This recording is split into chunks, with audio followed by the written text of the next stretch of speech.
Hello everyone, I am here to help you today. I know you use this video to fall asleep, so before that like the video and subscribe to the channel. Also, where are you from? And what time are you watching now? Get comfortable and relax. I shouldn't have bought that clown doll, that's what I keep telling myself at 4 a.m. when I hear the music start, but let me back up and tell you again exactly what happened, because I need someone to understand this isn't just in my head. It started 3 weeks ago. I needed a birthday gift for my niece Emma's 8th birthday. She collects dolls, and I wanted to get her something unique, not another mass-produced Barbie from Target. I was walking down Madison Street when I saw this antique shop I'd never noticed before. The window display had this old Victorian dollhouse that caught my eye. The shop bell rang when I pushed open the door. Dust floated in the sunlight. The place smelled like old books and furniture polish. An old man sat behind the counter reading a newspaper. He didn't look up. I walked through narrow aisles of shelves packed with old stuffed glass cases held jewelry. Chairs were stacked on tables. Then I saw it sitting on a shelf between some brass candlesticks and a porcelain vase. A vintage clown doll about 12 in tall. It wore a blue and white striped costume with red pom-poms down the front. The face was hand painted porcelain with rosy cheeks and a red nose. The smile wasn't creepy like most clown dolls. It looked genuinely happy. The hair was real auburn mohair styled into 2 little tufts on either side of its head. I picked it up. The body was soft cloth stuffed with sawdust. I could feel the graininess. The hands and feet were porcelain too, painted with white gloves and black shoes. No cracks or chips anywhere. The craftsmanship was incredible. How much for the clown? I called out. The old man finally looked up. $40. Any history on it? He shrugged. European, probably German, late 1800s, good condition. I examined it closer. No wind-up key or speaker holes. Just a simple, well-made doll. Emma would love it. I handed over 25s and the man wrapped it in brown paper. That first night, I put the clown on my dresser. I planned to wrap it for Emma's party. That weekend, I fell asleep around 11 o'clock at 3:17 a.m. I woke up to music, a tinkling melody like a music box playing. Pop Goes the Weasel. I thought I was dreaming at first, then I opened my eyes and heard it clearly coming from the dresser. I turned on the lamp. The music stopped instantly. The clown sat exactly where I'd left it, that same cheerful smile on its face. I got up and examined it again. No music, box mechanism, no batteries, no speakers, nothing. I put it back and went to bed. Must have been dreaming, or maybe it was coming from a neighbor's apartment. The next night, same thing, 3:20 a.m. Pop Goes the Weasel. This time I jumped up faster and hit the light. Silence. The clown hadn't moved. I picked it up and really inspected it, turned it over, felt every inch of the cloth body. Nothing mechanical inside, just sawdust filling. The porcelain parts were solid, no hidden compartments. That's when I noticed something odd about the smile in the daylight at the shop. It had looked cheerful, but now in my bedroom at 5 a.m., the painted lips seemed to curl up slightly higher at the corners. The expression wasn't quite the same. I put it in the hall closet and shut the door. Went back to bed at 3:17. The music started again, muffled now, but still audible through the closet door. The next day I took it to a doll repair shop. The woman there had been fixing antique dolls for 30 years. She examined every inch of it. Beautiful piece, she said. German, late Victorian era, hand-painted porcelain mohair. Original costume. No music box or mechanical parts of any kind. Worth a lot more than $40. You're sure there's no way it could play music? She shook her head. Impossible. It's just porcelain and cloth and sawdust. That night, I put it in the trunk of my car at 3:17 a.m. I woke up to the music fainter, but still there, drifting up from the parking lot 3 stories below. I didn't sleep much the next few days. The music came every night at exactly 3:17 a.m. Sometimes loud, sometimes soft, depending where I put the clown. I tried the bay storage unit, the building roof, a friend's house across town. It didn't matter, the music found me. I started taking photos of the clown's face several times a day. After a week, I compared them side by side. The smile was definitely changing, getting wider. The eyes seemed to be shifting too, the painted pupils gradually moving to track my position in the room. Emma's birthday party was in 2 days. No way I could give this thing to my niece now. I had to get rid of it. I drove to the antique shop, closed up for Lee's sign. In the window, the whole place emptied out, like it had never existed.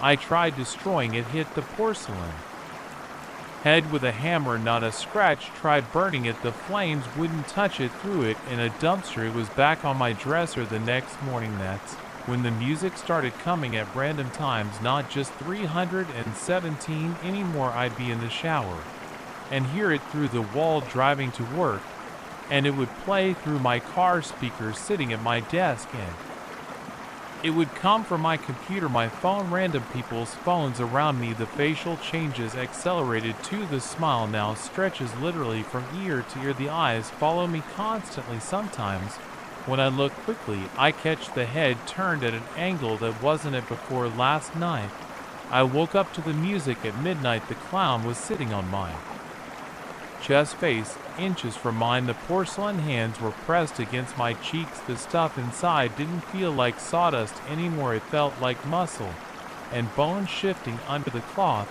I threw it across the room. It bounced off the wall and landed upright, still smiling. The music got louder. The painted mouth began to move. I ran out and checked into a hotel. The music started at 2 a.m. coming from somewhere in the walls. I could hear soft footsteps in the hallway getting closer to my door, a scratching sound like porcelain fingers on wood. I'm in my car now, driving, just driving, no destination. The music follows. It's playing through the radio, no matter what station I tune to. Even when I turn the radio off, it keeps playing. The clown is sitting in my back seat. I don't know how it got there.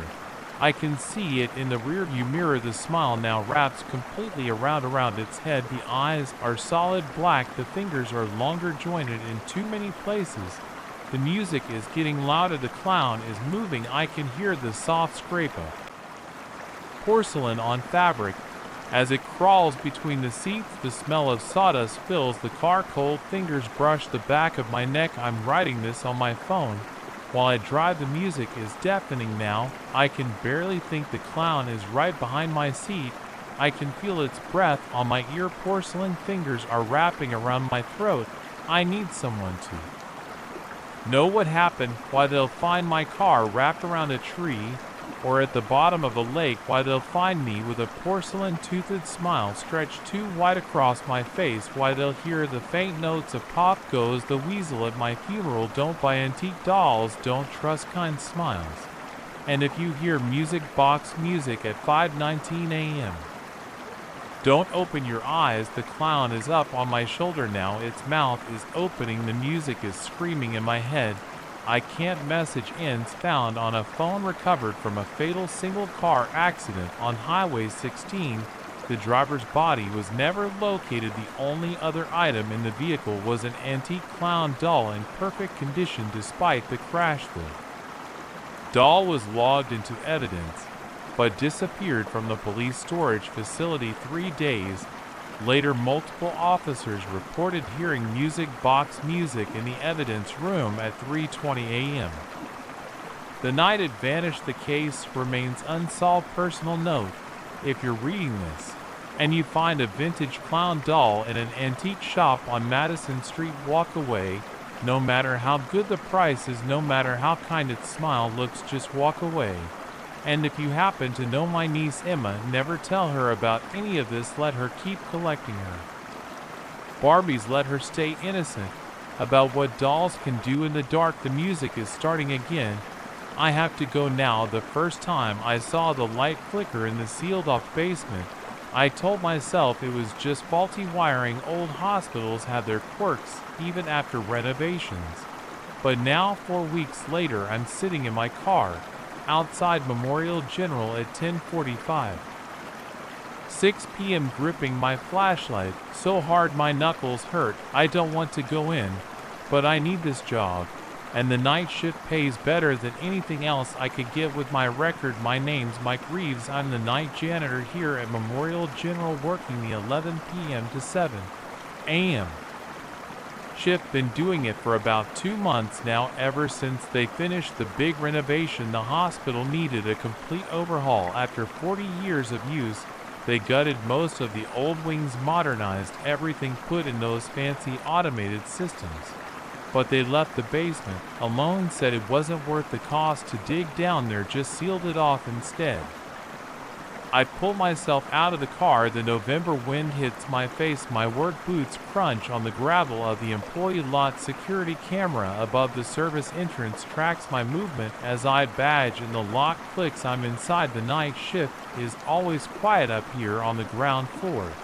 Just the hum of vending machines and the occasional squeak of nurses' shoes on the polished floor. I check in at the security desk, wave to Bill, who's half asleep behind his monitors.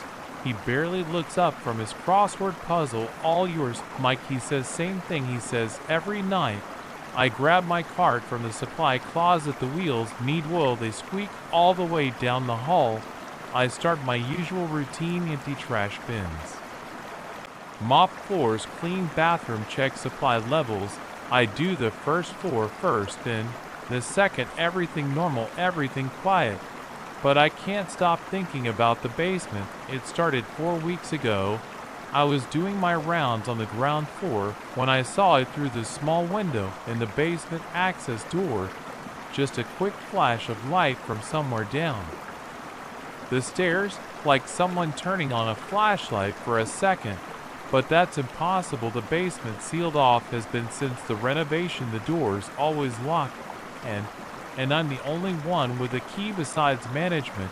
I ignored it that first night, told myself I was seeing things, but then it happened again 2 nights later, and again, always around 2 a.m. Always just a quick flash, like someone moving around down there with a light. Last night was different. I saw something else, someone else. I was mopping near the basement door when I saw the light again, but this time I looked through the window long enough to see a figure in a white coat. Just for a second, they walked right through the wall where the old operating room used to be. Just walked through it like it was nothing. The mop handle feels slick in my sweaty hands as I work my way through the second floor. My watch says 1:45 a.m. Almost time. I finished the floor early tonight. Stand there in the empty hallway staring at my cart. I could just skip the basement door check. Nobody would know. It's not even really part of my rounds anymore since the area is sealed, but I have to know the service stairs are quiet, except for my footsteps each floor down. The air gets colder though. Renovations didn't reach this far. The walls still have that old institutional green paint peeling in places. My flashlight beam bounces off the concrete walls. 1:55 a.m. I'm standing in front of the basement door. The small safety window shows only darkness beyond. I pull out my keys with shaking hands. The lock turns smoothly. The basement stairs stretch down into blackness. My flashlight beam seems weaker here, like the darkness is thicker somehow. The air smells wrong, not just musty, but chemical, like old disinfectant and something else I can't place. The steps creak under my weight. 17 stairs. I count them every time. At the bottom, the beam of my flashlight sweeps across the basement. It's a huge space, mostly empty now. Support pillars cast long shadows. Old pipes run along the ceiling. The floor is bare concrete, stained dark in places. The sealed operating room would have been on the far wall. I can still see where they bricked it up during the renovation. Newer bricks, different color. A sign hanging crooked above reads Operating Theater 4. My watch says 2:59 a.m. I wait. The temperature drops suddenly. I can see my breath now. The fluorescent light fixture above me flickers once, which is impossible because the power down here was cut months ago. To mem, a light appears behind a bricked up wall, not bright, but clear like sunshine through frosted glass. A shadow moves across it. My throat closes up. I should run. Every instinct screams at me to get out, but my feet won't move. The figure steps through the wall, white coat, surgical mask, dark eyes above it. They look right at me. I recognize that face. I've seen it before in the old photos in the hospital lobby. Dr. Sarah Chin, head of surgery, 1982 to 1985, died during a procedure when a patient coded and grabbed a scalpel. The story was hospital legend. She takes a step toward me. Her feet don't quite touch the floor. I run. My flashlight hits the ground, rolls away. I slam into a pillar in the darkness. Keep going, find the stairs, somehow take them 3 at a time. My lungs burn. I hit the door at full speed, crash through it, sprawl on the floor of the ground floor hallway. The door slams behind me. For a long time I just lay there gasping. Eventually I get up, lock the door. My hands won't stop shaking. I finish my shift somehow, clean the 3rd floor, restock supplies, normal things, real things. But I know I'll be back tomorrow night and the night after that, because now I've seen her and I have questions. The next few nights I stay upstairs, do my regular rounds, but I can't stop thinking about what I saw. I spend my days off at the library researching old newspaper articles, hospital records, anything I can find about Dr. Chin. The official story was simple. Patient went into cardiac arrest during routine surgery. In his panic, he grabbed a scalpel from the tray and slashed, wildly cut Dr. Chin's coat artery. She bled out before they could save her. But there were rumors, whispers about experimental procedures, missing patients, things that happened in operating theater floor late at night, off the books. A week after I saw her, I go back down, same time, same place. This time, I bring a digital recorder, a camera. I need proof. GM, the temperature drops right on schedule. The light appears behind the wall. She steps through again, looks at me with those dark eyes above the mask. My hand shakes as I raise the camera. Dr. Chin, my voice sounds small in the huge space. She tilts her head, takes another step forward. The camera dies, just powers off completely. The recorder too, even my flashlight flickers and goes dark. In the darkness, I hear footsteps getting closer. Something cold brushes my arm. You shouldn't be here. Her voice is like static, like a bad phone connection. No one should be here. What happened? I managed to ask what really happened that night. Silence. Then some doors should stay closed. The temperature drops even more. Ice crystals form on my jacket. I can't feel my fingers. He didn't kill me, she says. I killed him. Had to. He knew too much about the others, about what we did down here. What did you do? Progress requires sacrifice. Her voice comes from right beside me now. The administration knew. They covered it up, said he killed me. Easier that way, but the truth doesn't stay buried. Something cold presses against my throat like steel. You should run now, she whispers. Run, and don't come back, or you'll join the others behind the wall. I run faster than last time. Don't stop until I'm in my car, engine running, tires squealing out of the parking lot. I call in sick the next day, and the next. On the 3rd day I go in to quit. The hospital administrator listens to my story without expression. When I finish, he opens his desk drawer, pulls out a stack of papers. You're not the first night janitor to see things in the basement. He says sign these, non-disclosure agreement, 3-month severance pay. How many others?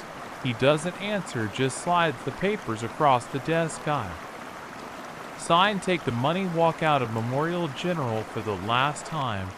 But sometimes late at night, I think about that basement, about what's behind that bricked up wall, about progress and sacrifice and doors that should stay closed.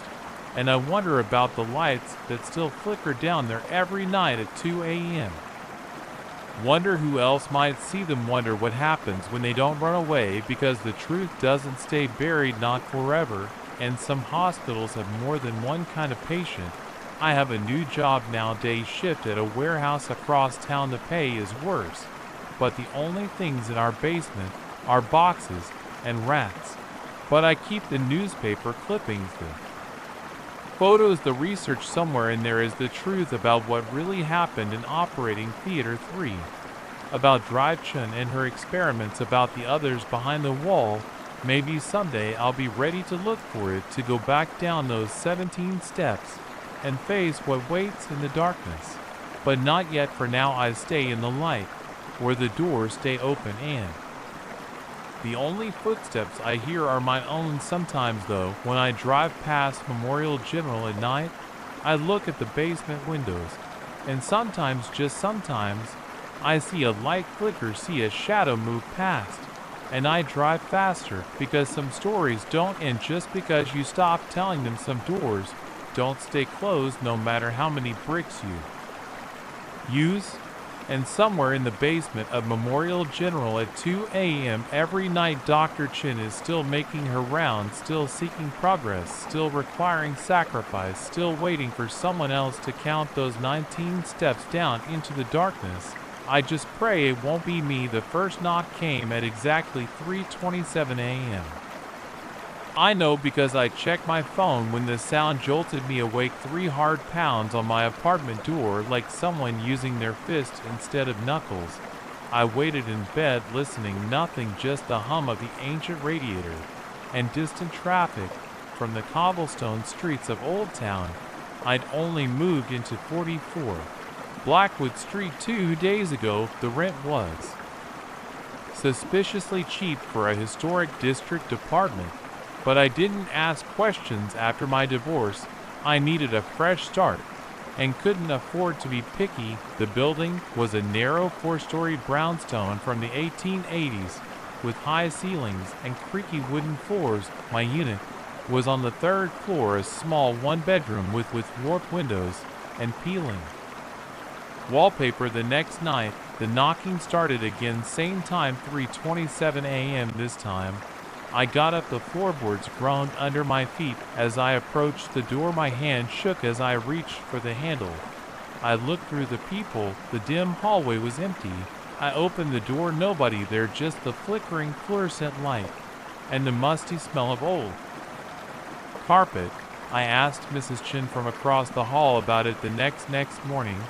She was watering the sad-looking plants by her door when I left for work. Oh, you're hearing it already. She didn't seem surprised. That's why the rent is so low. Nobody stays in that unit very long. What do you mean? She lowered her voice. Bad things happen there. Back in the 1950s, a woman killed herself, slit her wrist in the bathtub after her husband left her. They say she still knocks looking for him. I laughed it off. Ghost stories didn't scare me. I'd grown up in an old house that made plenty of strange noises. Buildings, settle pipes knock. There's always a logical explanation, but the knocking continued every night.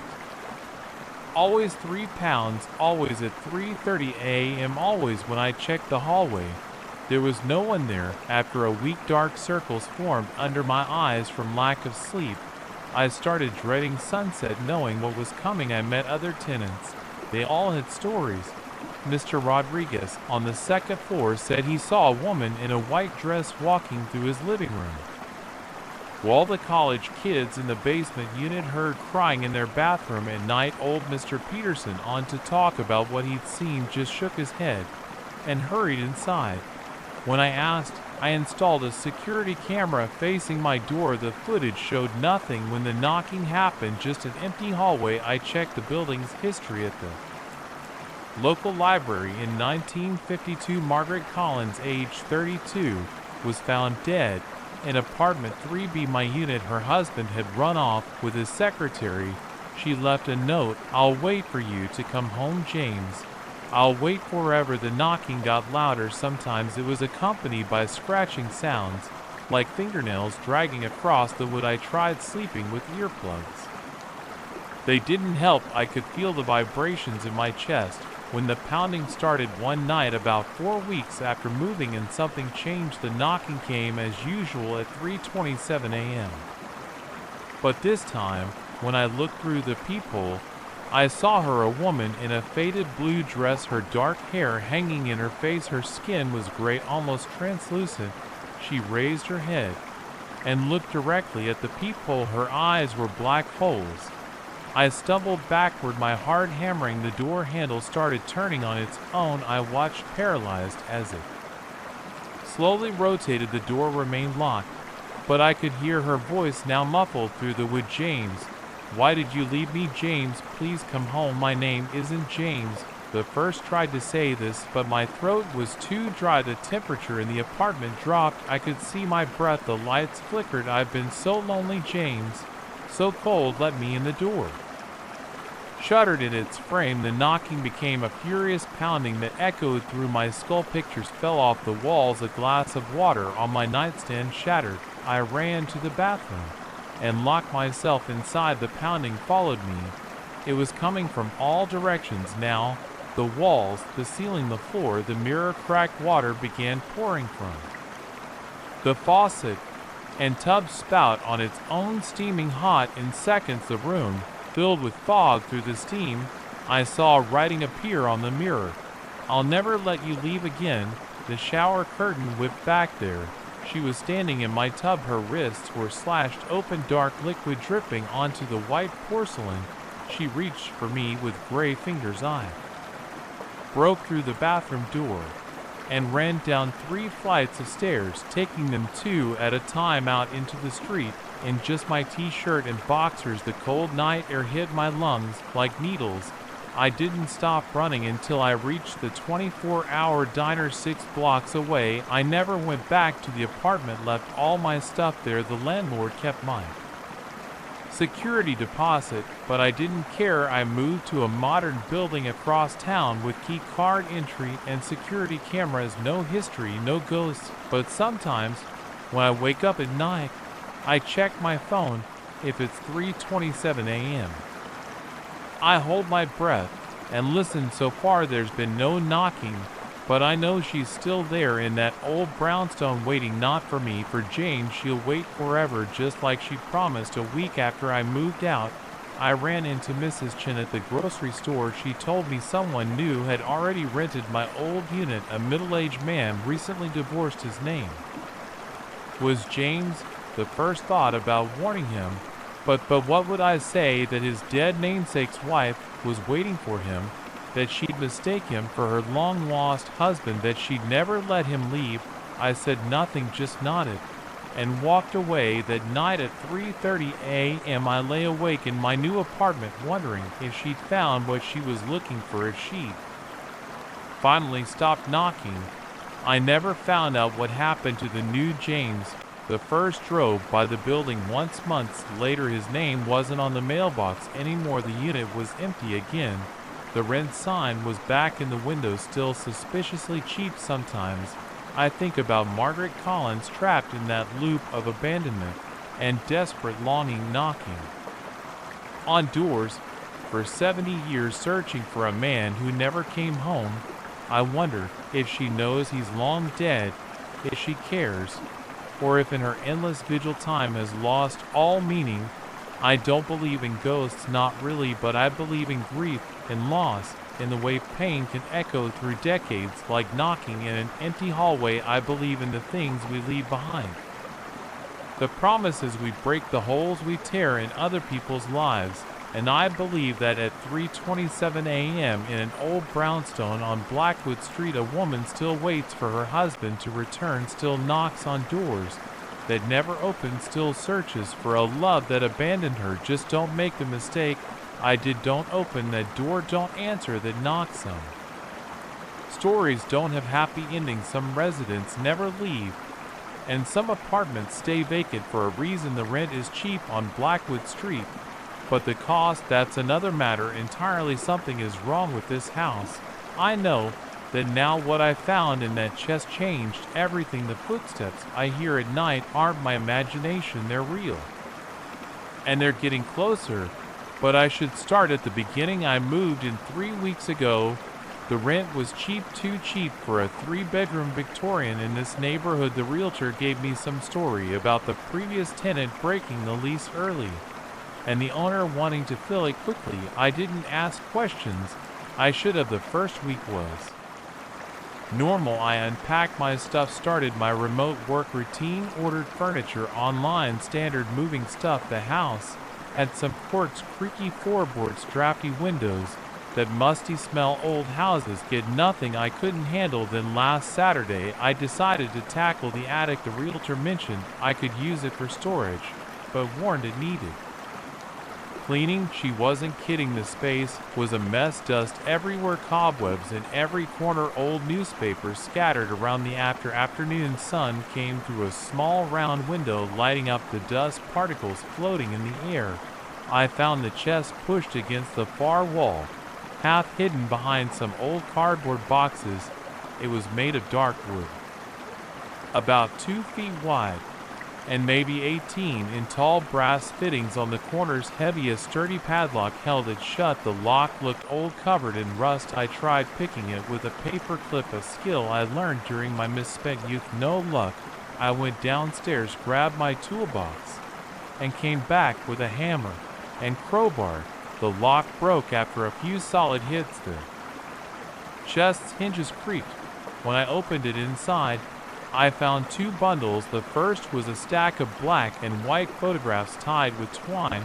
The second was a collection of letters yellowed with age, held together with a rubber band that had gone brittle.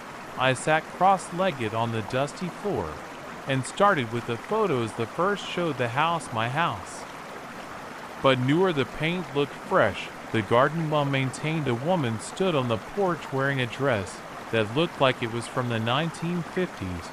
She wasn't smiling. The next photo showed the same woman inside, standing at the bottom of the main staircase, still not smiling. Something about her eyes bothered me. They were too dark, too intense. More photos of the woman in the kitchen, in the living room, always alone, never smiling. In each picture she seemed to be staring directly at the camera with those unsettling eyes. The last photo made my stomach turn. The woman again, but this time in the attic, the same attic I was sitting in. She was standing in the exact spot where I had found the chest. Her expression was different in this one. She was smiling. It wasn't a pleasant smile. I set the photos aside and picked up the letters. The rubber band crumbled when I touched it. The first letter was dated June 15th, 1956. The handwriting was neat but rushed, like someone writing in a hurry. Dear Elizabeth, the first. No, you're still in the house. I can hear you at night though. Police don't believe me, but I know the truth. You didn't leave. You'll never leave. But this is my home now, and I won't let you drive me away like you did the others. Margaret. My hands were sweating as I read the next letter. Dear Elizabeth, the steps are getting closer each night. I hear the doors opening and closing. I've started sleeping back in the chest. The sun had set while I was reading. Leaving the attic in shadows, the air felt colder. I closed the chest and went downstairs, made myself a strong drink, tried to rationalize what I'd read. Old houses always have stories. People make up ghost tales. Previous tenants play pranks. I told myself all the logical explanations. The night came. I was in bed scrolling through my phone when I heard it. A floorboard creaked in the hallway outside my bedroom. I froze, holding my breath. Another creak, closer this time. I told myself it was just the house settling. Old houses make noise. But then I heard the distinctive sound of a door opening downstairs. The hinges on the guest bathroom door have a specific squeak. I've been meaning to oil them. More footsteps, slow, deliberate, coming up the stairs, each step distinct, purposeful. I lay there perfectly still, phone forgotten in my hand. The footsteps reached the top of the stairs, started down the hallway, the floorboards protesting under each step. They stopped outside my door. The handle turned. Slowly, I could hear the mechanism clicking. I threw myself out of bed, grabbed my keys and phone, and ran. Didn't even put on shoes. The footsteps followed me down the stairs. I fumbled with the front door lock, got it open, and sprinted to my car. I spent the night in a motel. The next morning, feeling foolish in the bright sunlight, I went back. Everything looked normal, no signs of disturbance. All the doors were shut. I checked every room, telling myself I had imagined it all. Then I saw the chest. It was in the middle of my bedroom floor, open. The photos were ranged in a perfect circle around it. In the center lay a new letter, the paper bright white, and fresh "Dear James, welcome home, Elizabeth." I should have left then, should have broken the lease, packed my stuff, and never looked back. But I didn't. Maybe it was stubbornness, maybe curiosity, maybe something else was keeping me here. The next few nights were quiet, too quiet, no house sounds at all, just silence, heavy silence, that pressed against my ears. I researched the house's history online. Found old newspaper articles. Elizabeth Morton disappeared in 1955. The police suspected her husband, but could never prove anything. He moved away shortly after. Then Margaret Chin moved and she disappeared in 1956. No body was ever found, just a series of letters she'd written to her sister describing strange sounds in the house.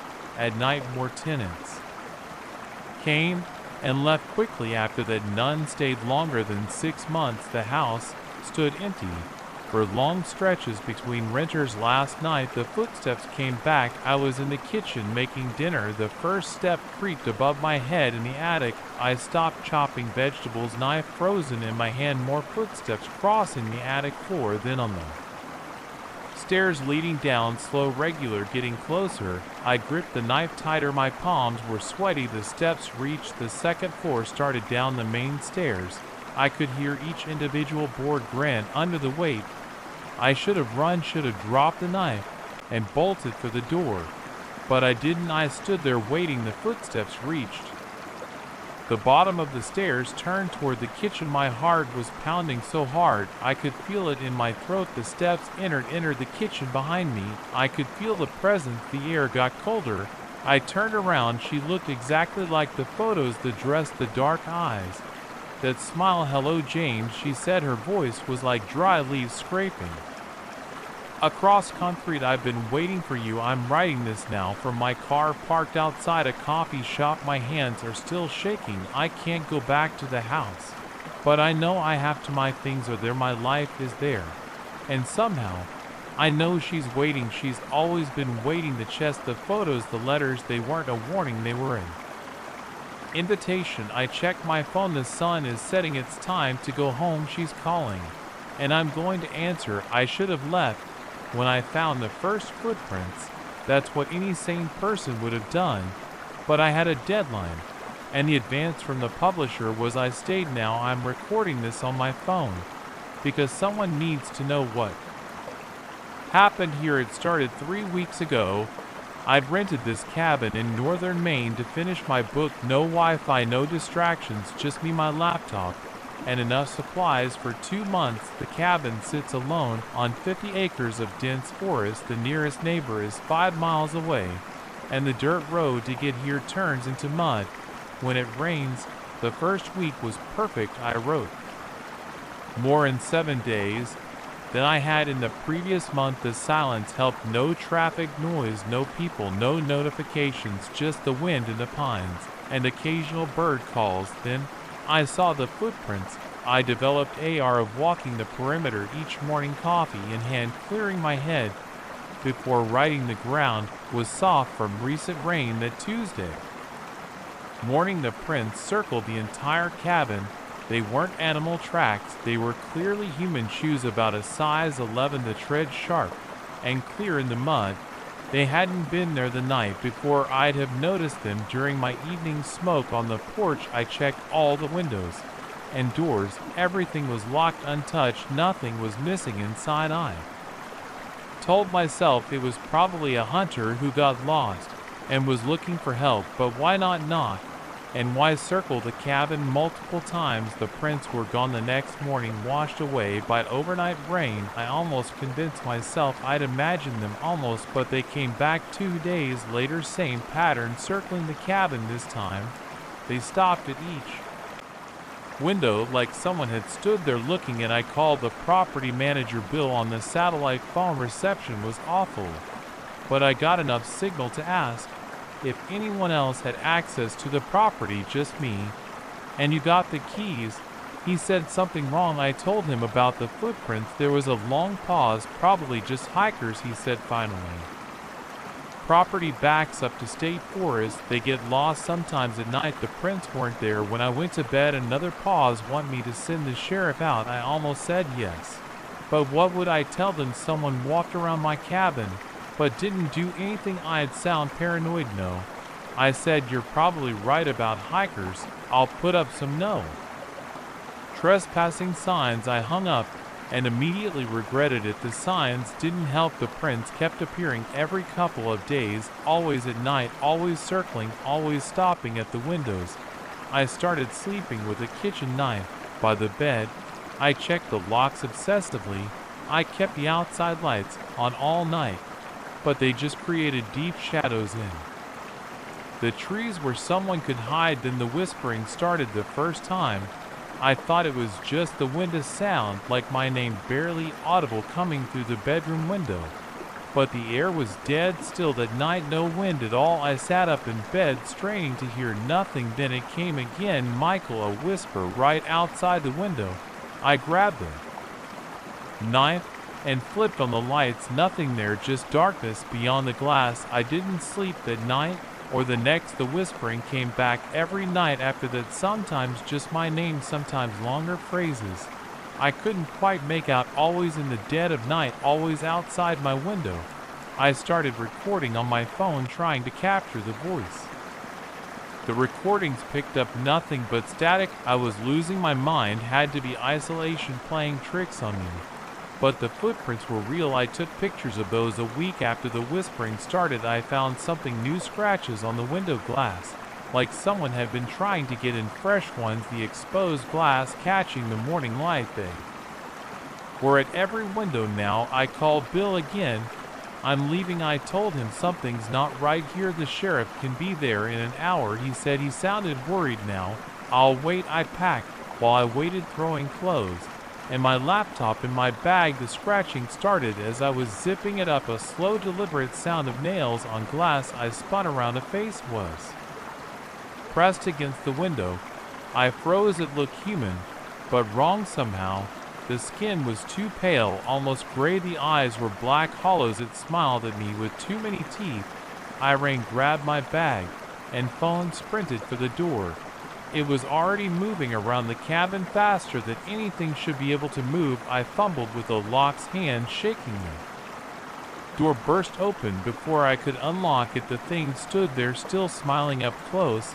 I could see its skin wasn't just pale, it was transparent. I could see dark shapes moving underneath. Michael, it whispered, I've been waiting so long. That's all I remember. They found me 3 days later, walking on the highway 30 mi away. My clothes were shredded. My phone was gone. The cabin had burned to the ground. They blamed me for the fire, say I must have knocked over a lamp and some kind of mental break, say isolation and stress can make people snap. They don't believe me about the footprints or the face at the window. The photos on my phone are gone with it. But I know what I saw, and I know it's still out there. I'm in a hospital now. The doctors say I'm suffering from extreme dehydration and exposure. They've given me something to help me sleep, but I don't want to sleep, because sometimes in the dark of night, I hear it, a whisper coming from just outside my window. Michael, end of recording. Police report. Addendum. Patient Michael Sullivan was found deceased in his hospital room on October 15, 2023. Cause of death listed as cardiac arrest. Window was found open despite being locked from the inside. Multiple sets of footprints were discovered in the frost outside the third floor. Window case remains open. I shouldn't have bought the mirror. That's what I keep telling myself as I sit here in the dark too, afraid to look at my own reflection. My hands shake as I type this on my phone. I need to document what's happening before it's too late. Maybe someone will find this and understand. Maybe they'll believe me. 3 weeks ago, I was just a normal guy looking to furnish my new apartment in downtown Chicago. I had finally saved enough for a decent 1-bedroom. After 5 years of grinding at my accounting job, the walls were bare, and I needed something to make the place feel less empty. I found the mirror at a cluttered antique shop in Wicker Park. The shop smelled like dust and old wood piled of furniture, and random junk filled every corner. The mirror stood in the back, partially hidden behind a stack of chairs. It was tall, about 6 feet, with an ornate bronze frame. The bronze had turned dark green in spots. The glass looked clean despite the dust everywhere else. The old woman at the counter wanted $200 for it. I got her down to $150. She seemed eager to sell it. Now that I think about it, should have been my first warning. Getting it home was a pain. The mirror was heavier than it looked. I had to pay extra for the Uber XL, and the driver helped me carry it up to my 4th floor apartment. I hung it in my bedroom that night opposite my bed. It looked good there, fancy, but not too flashy. The first few days were normal. I get ready for work in the morning, check my outfit in the mirror, normal stuff. Then I started noticing things, small things. At first, one morning, I was tying my tie, and I saw something move in the corner of the mirror, just a quick shadow, like someone walking past a doorway. But I live alone, and I was standing still. I turned around, nothing there. I checked every room, everything was locked up tight. It happened again 2 days later. This time, the shadow was bigger, more defined, like a person's silhouette passing right behind my reflection. I spun around so fast, I almost fell. Empty room, empty apartment. Then the laughing started. I was getting ready for bed. Just a normal Tuesday night. I glanced in the mirror.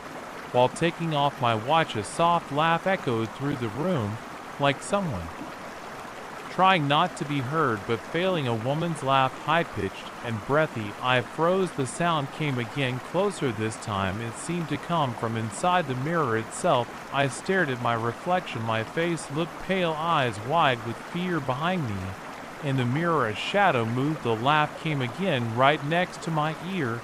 I ran out of the bedroom, slept on the couch that night, told myself I was being stupid, that I was just tired from working late. The next day, I avoided looking in the mirror, got dressed in the bathroom instead.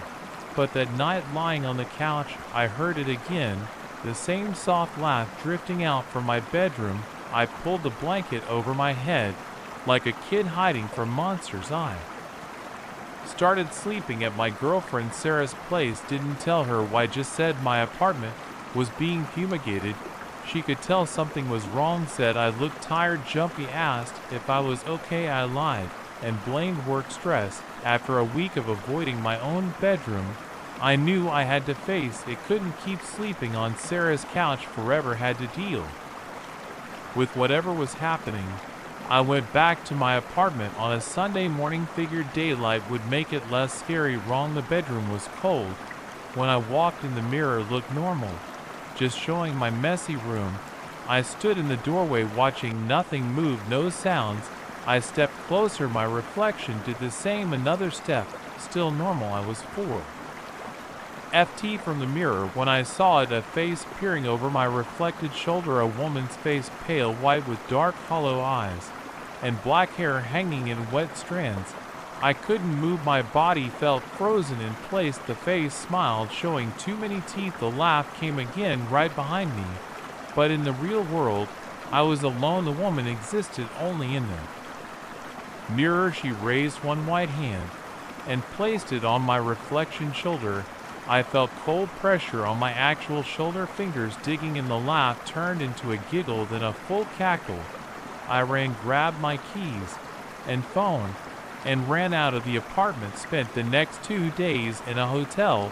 When I came back, I covered the mirror with a sheet that worked for about 6 hours. I woke up at 4 a.m. to find the sheet on the floor. The woman stood in the mirror, full body visible now, long white dress dripping wet. She pressed her hands against the glass, like she was trying to push through. I tried to sell the mirror, posted it on Facebook Marketplace, Craigslist, everywhere. No takers. Tried to give it away for free. Nothing. Called the antique shop, number disconnected. Went back to the store, empty building for Lee's sign in the window, like it had never existed. The woman appears more often now. Sometimes she brings friends, other pale faces with dark eyes, all laughing, all watching. They follow my reflection around the mirror, reaching for me with long white fingers. Last night was the worst. I woke up to the laughing. The mirror glowed in the darkness. The woman stood there with 5 others, all pressing against the glass. Cracks started appearing, spreading like spider webs across the surface. The laughing got louder, the cracks grew wider. I saw hands pushing through glass, breaking outward. I'm in a motel now, called in sick to work. The mirror is still in my bedroom. I can't go back there, can't sleep. Every reflective surface makes me jump windows at night. The blank screen of my phone, the chrome faucet in this motel bathroom. I think I hear laughing in the hallway. My phone screen just went black. There's a face in the reflection. She's smiling at me. I have to G the rest of the document appears to be corrupted or incomplete. Several attempts to recover the missing text have failed. The author's current whereabouts are unknown. I found scratch marks in the bathroom mirror this morning, 3 parallel lines, like something dragged its claws across the glass. They weren't there when I went to bed, I'm sure of it. I checked every room. When I first arrived at this cabin yesterday, a habit from living alone in the city, the mirror was clean. Then now it's not. I booked this place as a weekend getaway to clear my head. After my divorce, it seemed perfect. No cell service, no Wi-Fi, no distractions, just me, my laptop for writing, and the solitude of the mountains. The rental listing mentioned a master bedroom, kitchen, living room, and bathroom. Nothing about an attic. But I heard it last night, something moving up there. The first sounds came around 2 a.m. I was still awake working on my novel at first. I thought it was just the wind or settling. Would old cabins make noise? But then I heard distinct footsteps, the slow, deliberate kind. They crossed from one end of the ceiling to the other right above my bed. The floorboards creaked with each step. I got up and checked the ceiling with my flashlight. No access panel or trapo was visible. The footsteps stopped. When I moved around, I convinced myself it was just my imagination running wild in an unfamiliar place. I went back to bed, took a sleeping pill, and eventually passed out. But this morning it wasn't just the mirror. My coffee mug from last night had moved from the kitchen counter to the middle of the living room floor. The throw blanket on the couch was bunched up in a corner, though I had left it neatly folded. And there were more scratch marks, shallow grooves in the wooden door frame leading to the bedroom. The scratches looked fresh. The exposed wood was lighter than the surrounding surface. No dust or aging visible in the grooves. They started about shoulder height and ran down toward the floor as if something had dragged its claws while passing through the doorway. I'm not a believer in the supernatural, ideal in facts, logic, concrete evidence, but I know what I heard last night. And I know these things in my cabin have moved. The rational part of my brain says there must be an explanation. Maybe someone else has a key, or there's an animal that found its way inside. The rest of my brain is screaming at me to get in my car and drive away, but I paid for the whole weekend, and the next rental isn't due until Monday. If there is someone or something in this cabin, I need to figure out what it is. I'm going to document everything that happens, keep a record. Maybe writing it down will help me make sense of it. It's 9:47 a.m. now. I've made a fresh pot of coffee and pulled out my laptop. The scratching sounds have started again. Above me, slow, methodical, like something is trying to dig through the ceiling. The noise stops and starts randomly. Sometimes it's just a few scratches, then silence for 20 minutes. Other times it goes on for several minutes straight. It's moving around up there. I've tried knocking on the wall, shouting, even blasting music from my phone, but nothing seems to affect it. I've walked around the cabin's exterior 3 times now, looking for any way something could get into an attic space. The roof is solid. No missing shingles or holes. No visible vents big enough for an animal. The only unusual thing I noticed was a small window near the peak of the roof, about 16 feet up. It's painted shut, from what I can tell, covered in years of grime. But something caught my eye. Fresh scraped marks in the dirt and leaves below the window, as if something had recently climbed up or down the wall. 11:23 a.m. The scratching has stopped, but now I'm finding more evidence. that something's been moving around the cabin while I sleep. There's a book on the coffee table that I know was on the bedroom nightstand last night. My jacket, which I hung by the door, is now lying in the bathtub, and I keep finding these strange marks. Not just scratches, but dark smudges on the walls about shoulder height, like something's been brushing against them. As it moves through the house, the smudges look almost like handprints. But they're wrong somehow. 2 large fingers, too long and twisted. I tried cleaning one off with a paper towel. The mark was sticky, left a dark residue on the towel. Smelled metallic, like copper or blood. 1:45 p.m. I tried calling the rental company, but there's no cell service up here. I could drive down the mountain to get a signal, but something stops me every time I reach for my keys. What if whatever's up there comes down while I'm gone? What if it blocks the doors, traps me out? At least now I can see what it's doing, track its movements. I've started keeping a log of the sounds, and where they come from. They're definitely more active on the east side of the cabin above the bedroom. Every few hours there's a heavy dragging sound, like something large being pulled across the floor. Then the scratching starts again in a new location. 3 by 12 p.m. I found something that changes everything. I was checking the closets again, looking for any hidden access to the attic, when I noticed one of the ceiling panels in the hallway was slightly discolored. I got a chair and pushed on it. The panel moved. I used my phone's flashlight to look through the gap. There's definitely an attic up there. I could see exposed beams and insulation, and something else in the beam of my flashlight. I saw what looked like claw marks covering the wooden beams, hundreds of them crossing and overlapping. Some looked old, others freshly carved into the wood. But that's not the worst part. There were things stored up there, suitcases, backpacks, what looked like sleeping bags, all covered in dust and cobwebs. How long have they been there? Who do they belong to? The rental listing said this cabin was newly renovated and had only been available for the past year. 4:40 p.m. The sounds are getting louder, more frequent. The dragging noise comes every few minutes now. And there's something new, a low wet sound like breathing, but wrong, too heavy, too rhythmic. It follows me as I move through the cabin, always staying directly overhead. I tried taking pictures of the scratches and smudges, but they don't show up clearly in photos. The marks look blurred, distorted. Even the physical evidence of whatever's up there doesn't want to be documented. 6:15 p.m. The sun is starting to set. The shadows in the cabin are getting longer, darker. The temperature has dropped at least 11 degrees in the past hour. I've turned on every light in the place, but the corners still seem too dark, too deep. I found more items that aren't mine. A woman's watch on the kitchen counter, a child's stuffed animal behind the couch, a man's wallet empty except for an expired driver's license from 3 years ago. I looked up the name when I still had internet yesterday. The man was reported missing in these mountains. His car was found at a trailhead 6 mil from here. 8:30 p.m. Something changed in the past hour. The sound stopped completely. No scratching, no dragging, no breathing, just total silence. It's worse somehow.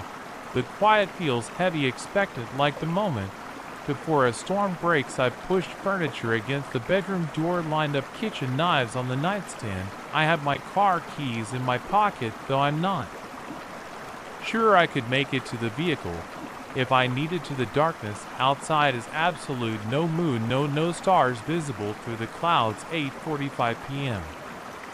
I heard it, a new sound with splintering, then a loud crack from the hallway. I opened the bedroom door just enough to peek out. The ceiling panel I'd found earlier was hanging open. Something dark was moving in the gap. I slammed the door shut and wedged a chair under the handle. For a moment there was silence, then I heard it, the sound of something heavy dropped onto the hallway floor. Footsteps, but not like before, heavier, closer. The doorknob started to turn. The chair creaked against the door.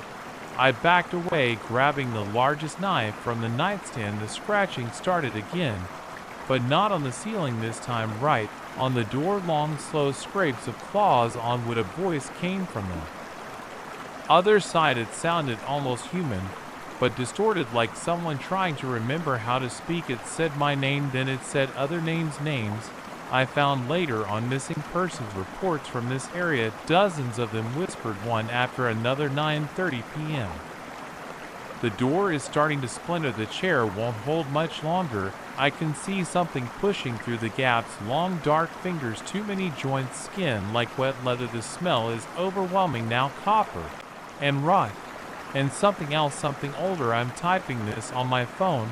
Maybe someone will find it, understand what happened here, why so many people have vanished in these mountains, what lives in the spaces above these rental cabins, these renovated properties with their hidden attics and sealed windows. The door is breaking. I can hear wood cracking, see the hinges pulling from the frame. The thing on the other side is still whispering names. It's added a new one to its list. Mine. 9:50 p.m. If you're reading this, don't rent cabin 254 on Mountain View Road. Don't rent any cabin up here. They're not empty. They were never empty. The scratches are getting closer. The door won't last another minute. I can see it clearly now, coming through the splintered wood. God help me, I can see. The first thing I noticed when I pulled into the driveway of my new house was the woods. They stretched behind the property like a wall of darkness. Even in broad daylight, the realtor hadn't mentioned them.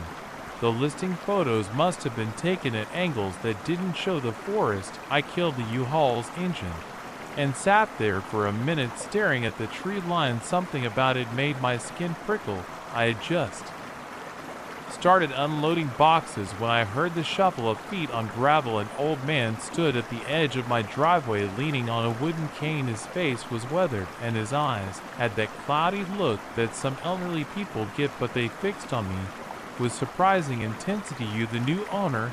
He asked. His voice was rough, like he didn't use it much yet. Just moved in from Chicago. I'm Dan Marshall. I walked over and held out my hand. He didn't take it. Listen carefully. Don't go in those woods behind your house ever. He jabbed his cane toward the tree line, especially not at night. I forced a laugh. Why is that? He just shook his head. Been here 40 years, lost 3 neighbors who didn't listen. He turned and started shuffling away. Wait, what do you mean lost? But he kept walking, not looking back. I went back to unloading boxes, trying to shake off the weird encounter. The old guy was probably just one of those neighbor characters who like scaring newcomers. Every suburb has them. The rest of the day passed in a blur of unpacking and arranging furniture. By evening, I had the basic setup: bed, couch, TV, kitchen stuff. I ordered pizza and sat on my back deck eating it, looking out at the woods. The trees were huge old oaks and maples, their branches twisting together overhead to block most of the sky. The undergrowth was thick with bushes and vines. As the sun started to set, shadows crept across my yard. The temperature dropped quickly. A cool breeze carried the smell of decay, rotting leaves, damp earth, normal forest smells. But something about them made me uneasy. I caught movement at the tree line, probably just a deer or raccoon. But I remembered the old man's warning and went inside, locking the door behind me. That night I couldn't sleep. The house made unfamiliar settling noises. Tree branches scraped against the siding around 2 a.m. I got up to get water from the kitchen. As I passed the sliding glass door to the deck, I froze. There were footprints in the dewy grass, human footprints leading from the woods to right below my bedroom window. They weren't there earlier. My heart started pounding. I flicked on the outdoor lights and grabbed a baseball bat from my sports equipment box. The prints were clear. Someone had definitely been walking in my yard recently. I called the police. 2 officers came out and looked around with flashlights. They found the footprints, but said there wasn't much they could do without signs of attempted break-in. They'd increased patrols in the area. One officer suggested setting up security cameras. I didn't sleep the rest of the night, I sat in my living room with all the lights on, jumping at every sound. When dawn finally came, I went out to check the footprints again. They were gone. The grass showed no sign anyone had walked there. I spent that morning installing security cameras and motion sensor lights. The next few days passed normally. I started my remote work job, got into a routine, but I kept thinking about those footprints and the old man's warning. One afternoon, I was taking out trash when I noticed something odd at the edge of the woods. A scrap of fabric caught on a branch, fluttering in the breeze, dark red like dried blood. I walked closer. The fabric looked old and weathered, but it was definitely cloth, maybe from clothing. As I reached for it, I noticed more scraps deeper in the trees, and what looked like drag marks in the dead leaves covering the ground. I followed the trail about 25 feet into the woods. The temperature seemed to drop with each step. The scraps of fabric led to a small clearing. In the center was a circle of stones, each about the size of a fist. They were arranged too precisely to be natural. In the middle of the circle was a small animal skull, probably a raccoon or possum, but it had been placed there deliberately facing the direction of my house. My hands were shaking as I took photos with my phone. This had to be some kind of teenage prank, kids messing around in the woods trying to scare the new neighbor. But as I turned to leave, I saw more drag marks leading deeper into the forest and more bits of torn, blood-stained cloth. I started walking faster, following the trail. The woods got darker as the trees grew thicker. I lost track of how far I'd gone. The drag marks continued along with other disturbing signs, broken branches at head height, like something tall had pushed through, deep scratches and tree bark, more circles of stones. My phone had no signal. The sun was getting low. I decided to head back before it got dark. That's when I realized I couldn't tell which direction I'd come from. All the trees looked the same. My heart started racing. I picked a direction and walked quickly, looking for anything familiar. After 10 minutes, I knew I was lost. The forest had gone completely silent. No birds, no insects, just the sound of my breathing and footsteps on dead leaves. Then I heard it, a soft voice somewhere behind me speaking words I couldn't quite make out. I started running. Branches I tripped over, roots, and scrambled back up. The voice followed, getting closer now. There were more voices all around me, speaking in whispers. I burst through some bushes and saw my backyard ahead. I sprinted for the house, not looking back. Inside, I slammed and locked the door, then closed all the blinds. That night the whispers came again. They started at the edge of the woods, then moved closer to the house. I huddled in my bedroom, every light blazing. A soft voice drifted up from right below my window. They spoke in a language I didn't recognize. The words seemed to slither through the walls. My security camera showed nothing but static. Just before dawn, the voices stopped. I checked outside. More footprints in the grass, but these were different. They were too long, the toes oddly spaced, and the LED in both directions too. And from the woods, I drove to the old man's house. As soon as it was light, he opened the door. Before I could knock, he went in there. Woods, he said, not a question. What's out there? What's making those footprints? He sighed heavily. Sit down. You need to know what you're dealing with now. Inside his house was crammed with books about local history and folklore. News clippings covered one wall. Missing persons reports going back decades. All people who had lived near these woods. This area wasn't always suburbs, he said, lowering. Long ago, it was sacred ground to the native peoples, not for worship, for containment.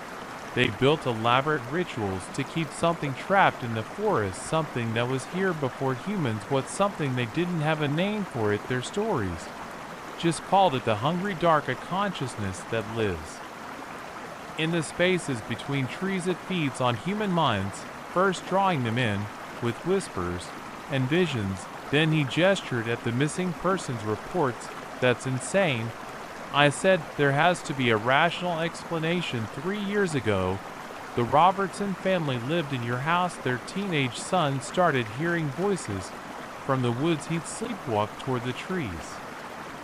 At night his parents installed locks, cameras, alarms. Nothing helped. One morning, they found his bed empty, just blood stain on the sheets and drag marks leading into the forest. He pulled out a photo album. The pictures showed police searches, volunteers combing the woods, dogs refusing to enter certain areas, strange markings on trees. They never found him or any of the others. The police blame runaways, animal attacks, accidents. They don't want to see the truth, which is what the woods are hungry. And once they notice you, they don't stop until they feed. He leaned forward. You have two choices now: move away immediately or learn the rituals that might protect you. I thought about the whispers that vanished. The circles of stones teach me, I said. He nodded and pulled out a thick leather journal. First you'll need salt, lots of it, and iron, cold iron, not steel. The nails must be hand forged. That was 3 months ago. I'm still in the house. Every night I refresh the salt lines and check the iron nails driven into the door frames. I've learned the protective chants in languages that hurt my throat to speak. The whispers still come, but they stay at the edge of the woods now. Sometimes I see shapes moving between the trees at twilight, tall, fluid shapes that don't quite match any human or animal form. I know I should move, but something holds me here. Maybe it's stubbornness, maybe it's curiosity, or maybe the woods have already gotten into my mind, pulling me slowly toward them day by day. The old man checks on me regularly. He says I'm doing well with the rituals, but sometimes I catch him looking at me with concern, like he's searching my face for signs of something. Last week, I woke up on my back deck in the middle of the night. I have no memory of going outside. There was dirt under my fingernails and leaves in my hair. The whispers are getting louder. Some nights I could almost understand the words. I should leave, I need to leave. But the woods are so beautiful at twilight. And the voices are starting to sound like home. I think I'll go for a walk tonight, just to the edge of the trees, just to listen. For a while, after all, the woods are waiting, and they're so very, very hungry. I was wrong about apartment 4B being empty. Dead wrong. The first noise came 3 weeks after I moved in, a soft thud from above, like something heavy being set down. I ignored it. The building was old, pipes, grown floors, creak, normal stuff. But it kept happening. Small sounds at first, footsteps crossing the ceiling at 3 a.m., the scrape of furniture being dragged, a door closing each time. I told myself it was nothing, had to be nothing. The landlord confirmed 4B was vacant when I signed my lease for 3B last month. Nobody lived there. I called maintenance anyway, just checking, is anyone living in 4B now? No sir, the guy said. Been empty 6 months, owners trying to sell it. I hung up and stared at the ceiling. The footsteps had gotten louder lately, more frequent, always at night, always when I was trying to sleep. Sometimes they'd pace back and forth for hours, the same path across my bedroom ceiling. Last night things changed. I jolted awake at 2 a.m. to the sound of running water, not the usual pipe sounds. This was a bathtub being filled clear as day, coming from directly above my bathroom. I lay there listening, my heart pounding. The water ran for exactly 17 minutes. I counted every second in silence until the splashing started. I got out of bed, grabbed my phone for a flashlight, and headed for the hall. The building was dead quiet, except for Mrs. Chen's TV next door. She always fell asleep with it on. I walked to the stairwell, my bare feet cold on the tiles. 4th floor was darker than usual. The hallway light was out, leaving just the red exit sign at the far end. I swept my phone light across the walls, looking for 4B. The beam caught something on the floor. Outside the door, a man's shoe, brown leather, Oxford, badly scuffed, just one placed perfectly centered in front of 4B, like it was waiting for me. I picked it up. The leather was wet, dripping onto the carpet. It smelled like river water. Thomas. The whisper came from behind the door, soft, barely audible, but it was my name. I dropped The shoe had landed with a wet thud. Thomas louder this time, a woman's voice, but wrong somehow, like she was talking through water. I backed away, my phone light flickered dim. The whisper came again right next to my ear. I've been waiting for you. I ran down 3 flights of stairs, nearly falling back to my apartment, slammed the door, locked it, grabbed my baseball bat from the closet, stood there in the dark, breathing hard, listening. Footsteps above, slow, deliberate, crossing to my bedroom, water dripping through my ceiling, forming a puddle on my floor. The drops were red. That was an hour ago. I'm writing this from my car in the parking lot. The lights are still on in my bedroom window. A figure keeps passing by, tall female, dripping water every few minutes.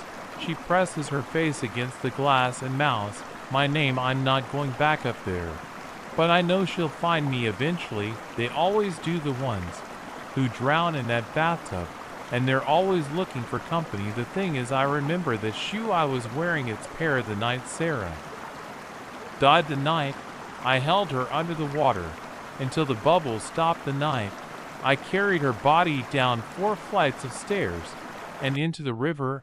I thought I'd gotten away with it, but the dead have a way of rising. Sarah's at my car window now. Her skin is gray and bloated, her hair floating like seaweed around her face. Water streams from her mouth as she smiles. Found you, she gurgles. The door locks just clicked open on their own. I hear splashing in the back seat. This will be my last update.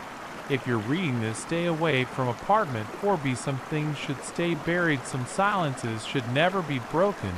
But most importantly, always check the bathtub before you go to sleep. You never know who might the water whispering your name. I have to go now. Sarah's calling, and I can't hold my breath forever. The end. I kept you waiting long enough. You found me up here in 5B. No more running, no more hiding. It's time to face what I did. The bathroom door creaks open. I see your reflection in the mirror, still wearing that blue dress from that night. Dark hair plastered to your face, water pools at your feet, ready for your bath. Thomas, your hands are cold on my shoulders, strong. I don't resist as you guide me toward the tub. The water is black as river mud. I missed you, you whisper, pushing me down. We have so much catching up to do. The water closes over my head, your fingers tangle in my hair, holding me under. Bubbles stream from my mouth as I scream. But that's okay, we have all the time in the world now. Somewhere far below in apartment 3B, a new tenant is lying awake, listening to the splashing sounds from above, wondering why the empty unit isn't so empty. After all, they'll find out soon enough. We all do in the end. The water is in my lungs now. Everything's getting dark. See you soon, Sarah. I've kept you waiting long enough. The old camera sat in my hands, heavy and cold. I found it at Jimmy's Antiques on 23rd Street last Tuesday. $20. The price tag said vintage Roy Flex Asus. I didn't know if it worked, didn't care. Something about its scratched metal body and clouded viewfinder pulled me in. 3 days later, my hand shook as I spread the developed photos across my kitchen table. In every single one there he stood, a man in a brown tweed suit and matching hat, maybe from the 1950s. Sometimes at the edge of the frame, sometimes dead center. The thing is, I shot these photos alone. I'm sure of it. Let me back up. I should tell this right. I'm not a photographer, never was. I fix air conditioners for a living, not exactly an artistic job.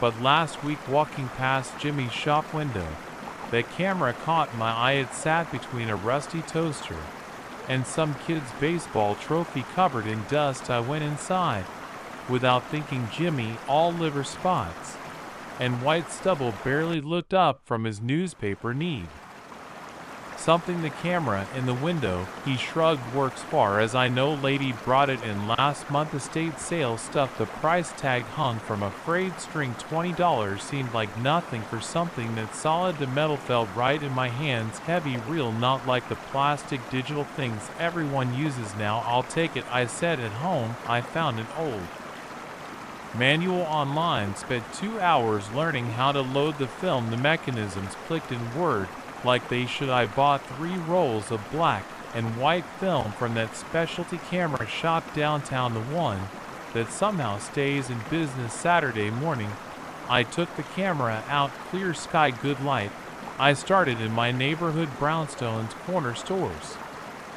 Kids playing basketball, normal stuff. The viewfinder showed everything upside down.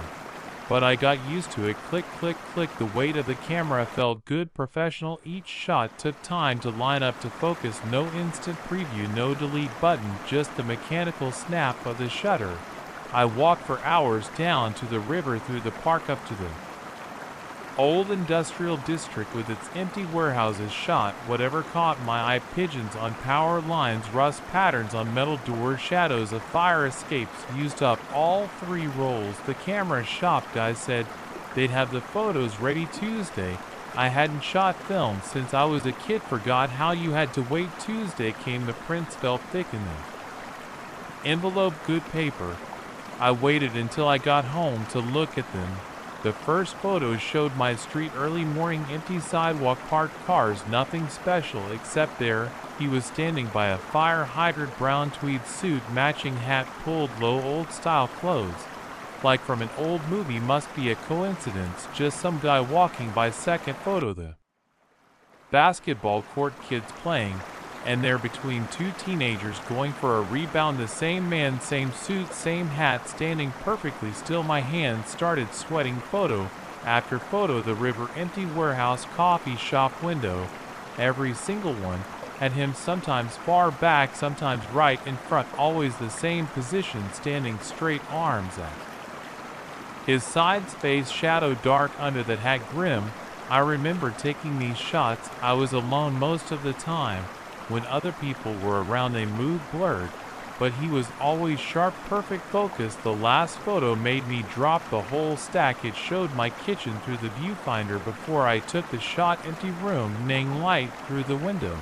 But in the print, he stood at my sink looking straight at the camera at me. I haven't touched the camera since it sits in my closet now, but last night I heard something from in there, a click, like a shutter. I'm writing this down because I need to tell someone, need to make sense of it. The photos are spread out on my table as I type. 87 pictures. He's in everyone. Wait, the closet door just creaked open. I hear footsteps. There's something else I haven't mentioned in that last kitchen photo, the one where he's looking at the camera. I can see his face now. I didn't notice it before. He's holding a camera to a reflex just like mine, and his face, God, his face is mine, older, weathered, but mine now.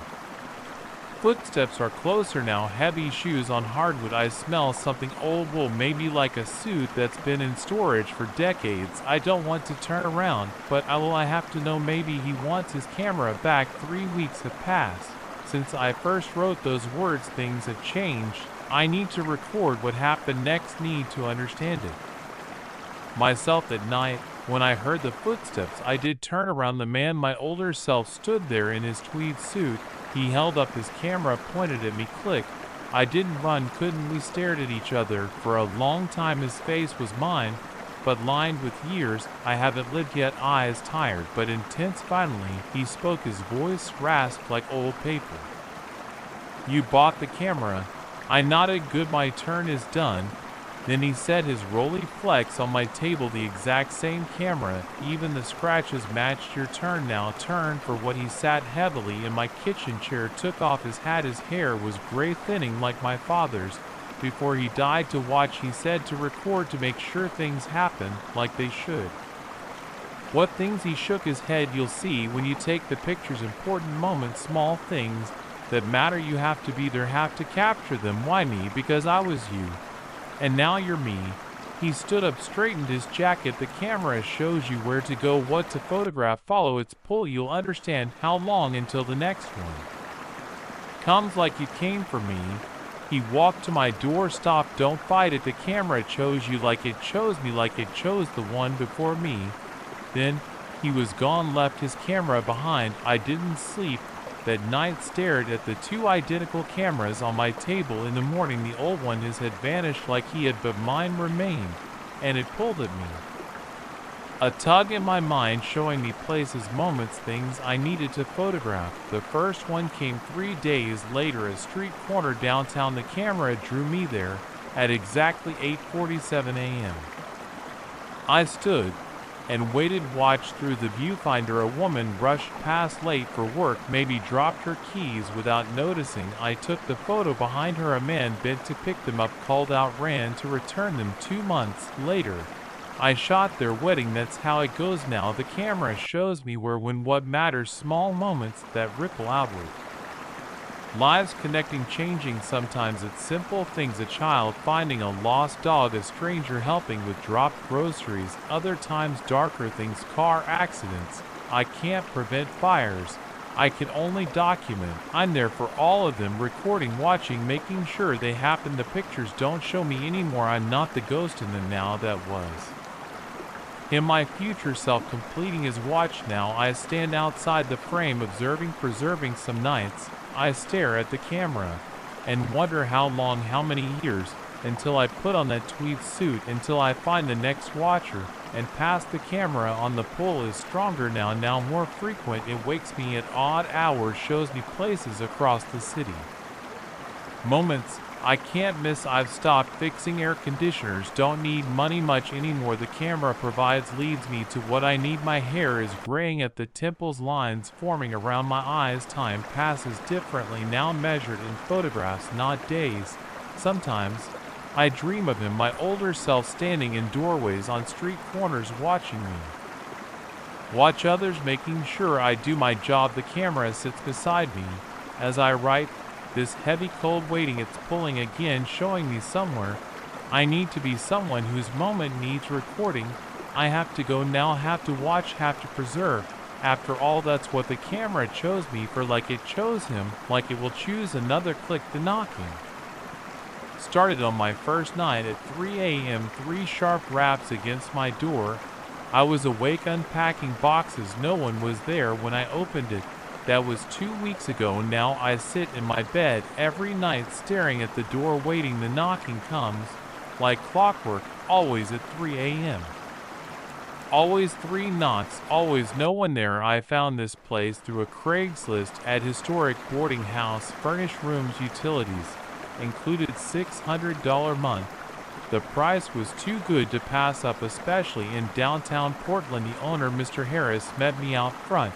He was tall, maybe 70, with thick glasses and thinning gray hair. You're looking at room 210, he said, leading me up creaky wooden stairs. It's been vacant for a few months. The room was basic but clean: queen bed, dresser, desk, mini fridge, high ceilings, hardwood floors, one window overlooking the street. The bathroom down the hall was shared with 3 other tenants, but I rarely saw them. I moved in that weekend. The first few days were normal. I went to work at the coffee shop, came home, watched Netflix, slept. Then the knock started. At first I thought it was another tenant, but no one was ever there. I started staying up, watching through the peephole. The hallway remained empty. The knocks came anyway. After a week I asked Mr. Harris about it knocking. He adjusted his glasses. What time did you say? 3 o'clock a.m. Every night his face changed just for a second, then he smiled. Old building pipes make noise sometimes. These aren't pipes, they're knocks on my door specifically. He was quiet for a moment. Room 210 had a tenant before you, James Chen, nice young man, worked in tech. He disappeared about 6 months ago. Disappeared, left without notice. His belongings were still there. Police investigated but found nothing. No family to contact. He paused. They never found him. I went back to my room and Googled James Chen Portland missing. A few local news articles came up. 33-year-old software engineer last seen leaving work on March 16th. Car found in the boarding house parking lot. No signs of foul play. Case went cold. At night I lay in bed waiting. My phone showed 2:59 a.m. The air felt heavy. At exactly 3:03 knocks rang out loud, clear, deliberate. I jumped up and yanked the door open. Empty hallway, but the air was cold, much colder than it should have been. I started sleeping less. Dark circles formed under my eyes. At work I jump at every sudden noise. My manager asked if everything was okay. I said I was fine. The next week, I ran into one of my neighbors in the bathroom, Tom from 208, early 20s music student. Hey, weird question. I said, trying to sound casual, do you ever hear knocking at night? He looked confused. Knocking? Yeah, around 3 a.m. No man, I sleep like a rock. He paused. Oh wait, you're in 211, right? Yeah, that was Chin's room. Before he vanished, Tom lowered his voice. People said he was acting weird before he disappeared, talking about noises, not sleeping. Then poof, gone. I went to the library and dug through newspaper archives, found more about Chin. Coworkers said he'd become paranoid in his final weeks, complained about someone following him, knocking on his door at night. Police dismissed it as mental health issues. The knocking continued every night. Sometimes I'd sit with my back against the door, feeling it vibrate with each knock. Sometimes I'd stand at the peephole for hours. The hallway remained empty. One night I decided to film it, set up my phone camera facing the door at 2:55 a.m. At 3 hours the knocks came. I checked the footage immediately. The video showed nothing, no movement, no sound, but I heard it. I felt it. The knocks were real. I started keeping a detailed log. Day 15, 3 knocks, 3 a.m. Exactly. Temperature dropped noticeable. Day 16, 3 knocks, 3 a.m. Cold spot by door lasted 10 minutes. Day 19, 3 knocks, 3 a.m. Thought I saw shadow under door. Day 18, 3 knocks, 3 a.m. Definite shadow movement. On day 19 something changed. The knock came at 3 a.m. as usual, but this time they were followed by a voice, barely a whisper, but clear. Let me in. I froze. My heart pounded. The voice came again. Please let me in. It sounded desperate, afraid, human. I put my hand on the door knob. It was ice cold. My fingers wouldn't move. Help me, the voice whispered. I stood there, hand on the knob, for what felt like hours. Eventually the cold faded. The voice stopped. Morning came. I went to Mr. Harris's office. As soon as it opened, someone was talking outside my door last night. I said, asking to be let in. He looked up from his desk. No one was in the hallway. I checked the security cameras every morning, then checked them. 3 a.m. Room 210. He pulled up the footage. Empty hallway, no movement, no sound. Look, he said, taking off his glasses, maybe this isn't the right place for you. I can refund your deposit. I shook my head. I need to know what happened to Chin that afternoon. I went to Chin's workplace, modern tech company downtown. I told the receptionist I was a friend trying to help solve his disappearance. His former manager agreed to talk. James was one of our best engineers. Then he started changing. Paranoid. Jumpy said someone was stalking him. Did he mention knocking at night? She looked surprised. Yes, he was obsessed with it. Said it started right after he moved into that boarding house, always at the same time. DM. Yeah. How did you know I'm in his old room? She went pale. Get out of there now. James told me something the day before he disappeared. Said he finally figured it out. The knocking, the voices. Said it wasn't someone trying to get in. What do you mean? He said it was someone trying to get out. I went back to the boarding house, spent hours researching its history. Built in 1910, dozens of owners, no major incidents reported, but then I found it. 1956 newspaper article, man dies in boarding house fire. Room 210, Eugene Walsh, 45, body never recovered. The knocking came again that night, 3 a.m. Exactly 3 knocks. Then the voice let me out. My blood went cold. The voice was different now, deeper, older. Please, I've been trapped so long. The temperature dropped. Frost formed on the window. My breath came out in clouds. Chin figured it out. The voice said he tried to help. Now he's here too. Something scraped against the other side of the door like nails.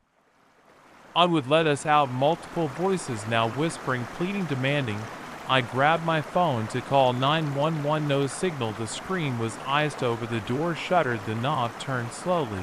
I hadn't locked it. I ran through the door, open, sprinted down the hallway. Behind me, voices called out. Footsteps followed. Cold air chased me. I made it to the stairs, took them three at a time burst out onto the street, ran until my lungs burned. I never went back, left everything behind. Mr. Harris kept my deposit.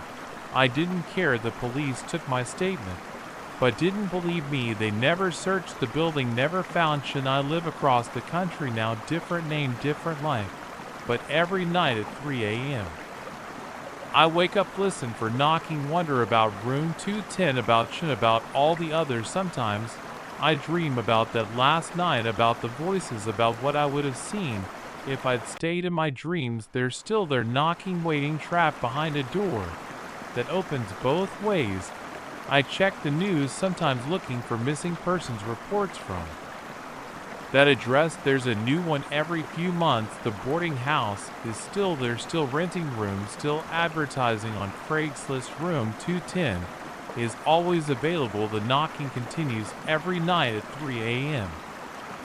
But now it's someone else's turn to answer. I'm done being quiet about what happened on Route 23. The cops think I'm crazy. My wife left me. My kids won't talk to me. But I know what I saw. Every detail is burned into my brain like a brand. I need to get this down before I lose my mind completely. It started 3 months ago. I'd taken the night shift supervisor job at the Amazon warehouse in Butler County. The pay was better, and nights meant less traffic on my hour-long commute. Route 25 was the fastest way home, a winding 2-lane road cutting through cornfields and patches of woods. During the day you'd see tractors and pickup trucks at 3 a.m. It was just me and the occasional semi. The first time I saw him was 2 weeks into the job. I'd settled into the routine by then. Clock out at 2:30 a.m. Grade coffee from the break room and hit the road by 2:45. The drive was always the same, past the 24-hour gas station, 20 minutes of farmland, the old Fisher barn, then home. That night was clear and cold. Early October in Ohio means frost on the windshield and your breath making clouds in the air. I had the heat on full blast and was listening to some late-night talk radio show about conspiracy theories. The host was interviewing some guy who claimed he'd been abducted by aliens. I rounded the curve past Miller's farm when my headlights caught something at the edge of the road. A man just walking. He wore dark clothes, maybe a coat or jacket, something long. He was moving slowly along the shoulder, head down. I didn't think much of it at first. People break down sometimes even at that hour. But something made me slow down as I passed him. Maybe it was the way he was walking, stiff, mechanical, or maybe it was because he didn't look up or react to my headlights at all. I watched him in my rearview mirror until he disappeared in the darkness. By the time I got home, I'd forgotten about it. The next night was the same route, same time, and there he was again, same spot, same slow walk, same dark clothes. This time I really noticed him. He was tall, maybe 6 feet 2 inches or 64. The coat was black and went down past his knees. His head was bowed so low I couldn't see his face. His arms hung straight down at his sides, not swinging naturally like someone walking normally. I slowed down more this time. The radio cut to static as I passed him. The temperature in my car dropped so fast the windows fogged up. I hit the gas and didn't look back. The third night I was ready. I kept my eyes on that stretch of road, hands tight on the wheel. Part of me hoped he wouldn't be there. Part of me needed to know I wasn't imagining things. Sure enough, there he was, same spot, same walk, same everything. I pulled over about 50 yards ahead of him and put on my hazards. My hands were shaking as I watched him in the side mirror. He kept walking that same slow pace, getting closer and closer to my car. Hey, I called out the window. You need help? No response. He just kept walking. I got out of the car. The cold hit me like a slap. My breath came out in white clouds under the orange glow of my hazard lights. Sir, are you okay? He was about 20 feet away now, still walking, still looking down. Look, I can give you a ride if you need one. It's freezing out here. 10 feet away I could hear His footsteps now, they sounded wet like someone walking in soaked shoes 6 foot. I took a step back, something was wrong, very wrong. His feet were bare pale white, and with each step, they left dark wet prints on the asphalt. Jesus Christ, I whispered. He stopped slowly, so slowly his head began to lift. I ran, I didn't look back. I threw myself into the driver's seat and slammed the gas pedal to the floor. The tires squealed on the frost-covered road as I fishtailed away. When I got home, I sat in my driveway for an hour shaking. I called in sick the next day, and the next. When I went back to work, I took the long way home, an extra 50 minutes of driving just to avoid that stretch of Route 23, but I couldn't stop thinking about it, about him, those wet footprints. What would I have seen if his face had finished turning toward me after 2 weeks of the long route? I convinced myself I was being stupid. Gas prices were killing me. I was losing sleep. It was probably just some local drunk who walked that road. Sometimes the footprints a trick of the light. The temperature dropped, bad thermostat in my car, so I took Route 24 again. He was there this time. I was determined to face it, to prove to myself it was nothing. I pulled over again, but stayed in my car, left the engine running, high beams on. He walked past my car, the radio died, the engine sputtered and stalled, the temperature plummeted so fast. Frost formed on the inside of my windshield. I sat perfectly still, hands clenched on the wheel. As he passed by my driver's side window, I made myself look. His coat wasn't a coat at all. It was like a hole in the world, darker than the darkness surrounded his skin. What I could see of his hands and neck was the color of old bones. Water dripped constantly from his clothes, his hands, his feet, leaving a trail of dark spots on the road that vanished moments later. He stopped beside my window. I couldn't move, couldn't breathe. My heart was pounding so hard it hurt. He turned his head. I saw his face. God help me, I saw his face. It was my face, but wrong. Bloated blue tinged the face of a drowning victim. Eyes milky white and lips pulled back, and a permanent grimace. Water trickled from the corners of his mouth, his nose, his eyes.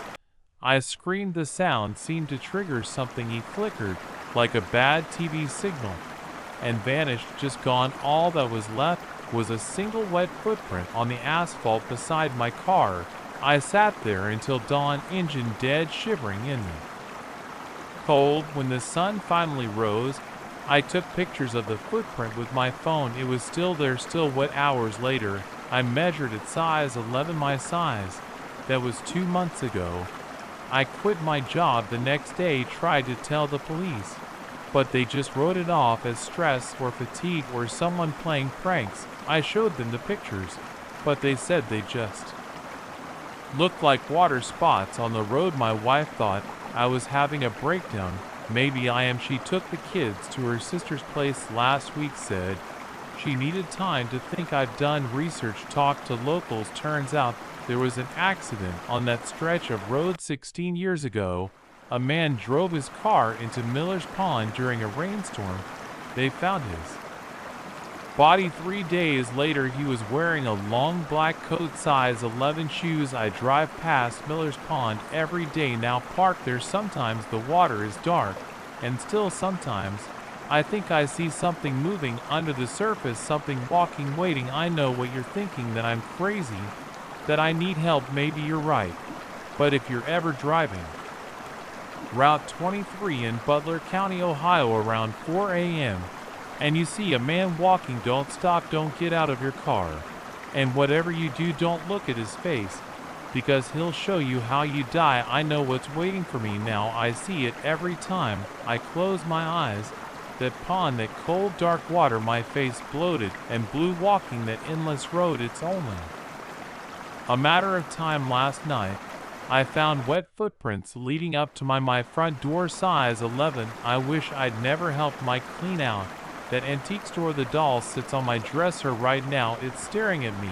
I know what you're thinking, it's just a doll, but I swear its head wasn't turned this way when I left for work this morning. Let me start from Beginning 3 weeks ago, Mike called asking for help clearing out his uncle's antique store. His uncle had died, leaving him to deal with 40 years worth of collected junk.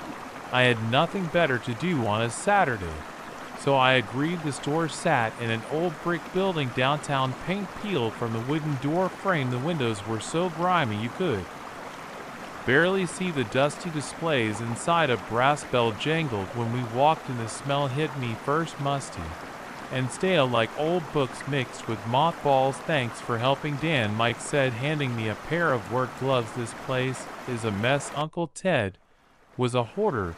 "We need to sort what's valuable from what's trash." Dust floated in the sunlight, streaming through the dirty windows. Shelves crammed with trinkets lined the walls. Glass cases held jewelry, coins, and smaller items. Furniture was stacked randomly, chairs on tables, dressers blocking aisles. We started in the back room. I lifted boxes, while Mike checked inventory lists. Most stuff was worthless: broken toys, incomplete chess sets, damaged picture frames. Then I found the doll. It sat on a high shelf behind some old books. About 14 in tall, made of porcelain. Its face was hand-painted, pale skin, rosy cheeks, deep blue eyes. The clothes looked handmade: a blue velvet dress with white lace trim, tiny leather boots. Something about it caught my attention. "Hey Mike, what about this?" I held up the doll. He barely glanced at it. "Probably worth something to collectors, added to the keep pile." But I kept looking at it. The craftsmanship was incredible. Every detail was perfect: the tiny stitches in the dress, the delicate fingers, the glossy brown hair. The face had personality. It wasn't the blank stare of a typical doll. "How much? What you want for it?" I asked. Mike shrugged. "Take it, consider it payment for helping." I should have left it there, but I wrapped it in newspaper and took it home, set it on my dresser. That's when things got weird. The first night I dreamed I was trapped in a small. Air was thick and stale. I couldn't move, couldn't breathe. I tried to scream, but no sound came out. When I woke up gasping, sweat soaked my sheets. I got ready for work, trying to shake off the nightmare. As I grabbed my keys, something felt off. The doll looked different. I could have sworn it faced the window last night, but now it faced my bed. I told myself I was being paranoid. That night the dream came again. This time, I was in an old room. Dusty shelves towered over me. Giant shapes loomed in the shadows. Everything was huge, like I'd shrunk. Heavy footsteps approached. I tried to run, but my legs wouldn't move. I woke up with my heart pounding. The doll had moved again, just slightly, head tilted down instead of straight ahead. I examined it closely. The face that seemed so charming before now looked sinister. The blue eyes held a hungry gleam. The small smile seemed to mock me. "This stupid," I said out loud. "It's just a doll." I went to work, couldn't focus, kept thinking about those eyes. When I got home, the doll had definitely moved. It sat closer to the edge of the dresser, one arm slightly raised. I took photos with my phone to prove I wasn't crazy, compared them. Each morning small changes showed up. The head turned a few degrees, an arm lowered, the dress ruffled differently. The dreams got worse. I was in a box being carried. Rough hands lifted me out. Strange faces peered down. I tried to move, to speak. Nothing worked. I could only watch as I was placed on a shelf, posed like a toy, because I was a toy doll. Trapped, I started sleeping on the couch. The dreams followed every morning. I checked the photos. Every morning the doll had shifted position, sometimes just slightly, sometimes dramatically. One morning, I found it on the floor face down. Another time it sat on my pillow. I'd wake up to find it in different rooms: the kitchen counter, the living room, bookshelf, the bathroom sink. I tried to throw it away, drove to a dumpster across town, tossed it, and felt better until I got home and found it back on the dresser, dressed dirty but intact. I took it to a second-hand store, left it there. Next morning, back on the dresser, tried burying it in the woods, came home covered in dirt, broke it with a hammer, woke up to find it perfect again, sitting closer to my bed. The dreams got more intense. I lived entire lifetimes trapped in the dull decades of watching, unable to move or speak, pass from owner to owner, locked in display cases, stored in dark attics, always conscious, always screaming inside. I stopped sleeping, drank coffee all day, took caffeine pills, but exhaustion when I drift off and snap awake to find the doll closer, always closer. The dream, I was the doll again, but this time I saw myself sleeping, watched my own body twitch and mutter, felt the urge to reach out to touch my face, to switch places. I jolted awake. The doll sat on my chest, face inches from mine, its cold porcelain hand pressed against my cheek. I screamed, nodded off, ran out of the bedroom, slept in my car. Now I'm sitting at my desk at work trying to think. The doll is still in my house waiting. I can feel it, my hands shake as I type. This need to document what's happening while I still can, while I'm still me, because the dreams are bleeding into reality. This morning I caught my reflection. My skin looked paler, smoother, almost like porcelain. My joints feel stiff, hard to move. My fingers. The doll is changing too. Last time I saw it, the face looked more human. The blue eyes had depth, the skin had texture. It's waiting for me. I know what it wants. The switch has already started. I don't want to go home, but I have to face it.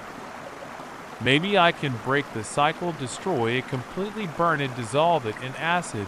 But I've tried before, for it always comes back. I checked my phone, new text from Mike. Hey, found some papers about that doll. Previous owner disappeared in 1967. Police found his apartment empty, except for a porcelain doll on the dresser. Looks just like you. My fingers tingle.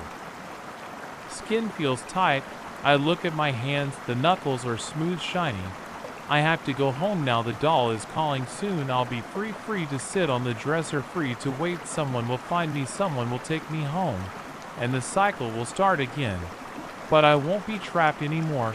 I'll be the one doing the trapping. I feel the change spreading. My movements are jerky, mechanical. The doll is winning. Soon I'll be porcelain. Soon I'll be free. Soon I'll be. The first laugh came at 2:47 a.m. I know because I checked my phone the moment I heard it, a high-pitched giggle, crystal clear from the basement below my bedroom. My new house, my new basement, my locked basement. I live alone. But let me back up. This started 6 hours earlier when I was organizing the basement storage room I've been putting off since moving in 3 weeks ago. The previous owners left behind some junk, and my realtor said I could trash it all. Standard stuff, old paint cans, broken garden tools, a rusty bike frame. I hauled most of it to the curb that afternoon. Then I found the box. It was shoved behind a stack of moldy cardboard, a plain brown shoe box with no markings, the kind you'd get from a department store. When I picked it up, something shifted inside. The lid was sealed with yellowed masking tape that crumbled when I pulled it. Photos, dozens of them, all black and white, or that faded sepia color. Old pictures. They showed a family, mom, dad, 3 kids. The edges were rough, like someone had torn them out of albums. Some had dates scribbled on the back and faded. Blue ink, 1963, 1964, 1965. The first photo showed them all posed on front steps. Their front steps, these front steps, my front steps. The dad wore thick glasses and a crew cut. The mom had one of those fancy 60s haired with the flipped ends. The kids, 2 boys and a girl, wore Sunday clothes and forced smiles. I flipped through more birthday parties, Christmas morning, summer backyard barbecues, normal family stuff. But something felt off in every single photo. They stood in exactly the same positions. Dad on the left, mom on the right, kids in size order in the middle. Even in casual shots, even when they were obviously doing different things, they maintained those exact positions. And their expressions, the more I looked, the more wrong they seemed. Those weren't just forced photo smiles. Their faces were frozen stiff, like taxidermy animals posed to look alive. The last photo was different. They stood in the basement, this basement, in their usual positions.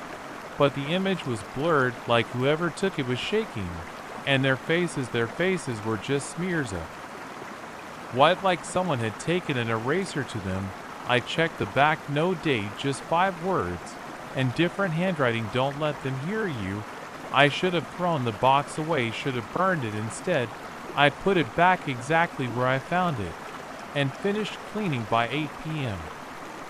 The basement looked decent. I locked up, ordered pizza, watched some Netflix, normal night, until 2:47 a.m. The giggle jolted me awake, high-pitched. Like a little girl, it echoed up through the heating vent beside my bed. I lay there holding my breath, straining to hear more. Nothing, just a dream. Had to be. I rolled over, pulled the blanket up, another laugh, a deeper one this time, a man's laugh, then a woman's voice too quiet to make out words.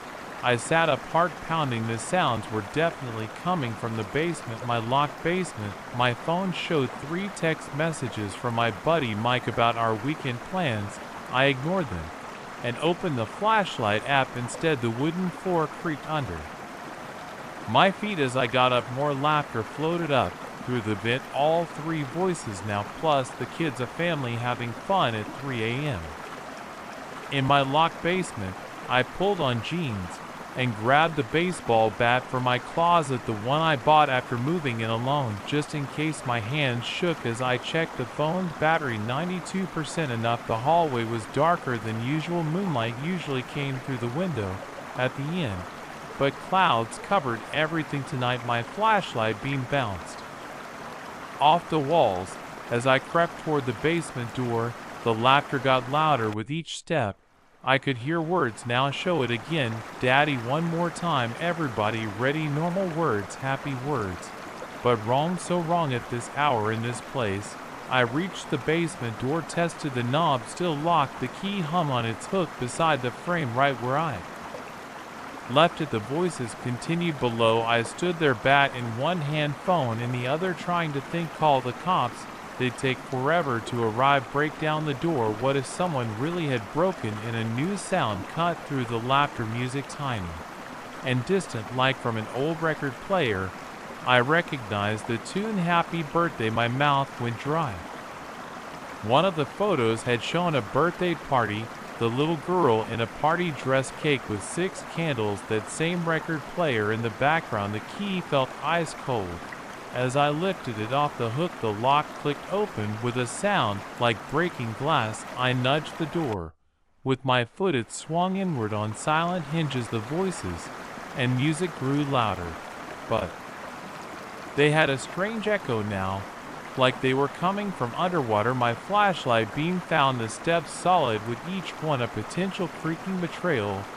I tested the first with my toes, silent. Step by step I descended. The temperature dropped with each foot lower. By the 3rd step, I could see my breath. The voices seemed to come from everywhere now. The family talked and laughed. The record player crackled, but I couldn't pin down the source. The sound bounced off the concrete walls, disorienting me. Halfway down, my phone flickered. The battery had been at 95%. Now it showed 180% as I watched it drop to 16%, then 15%.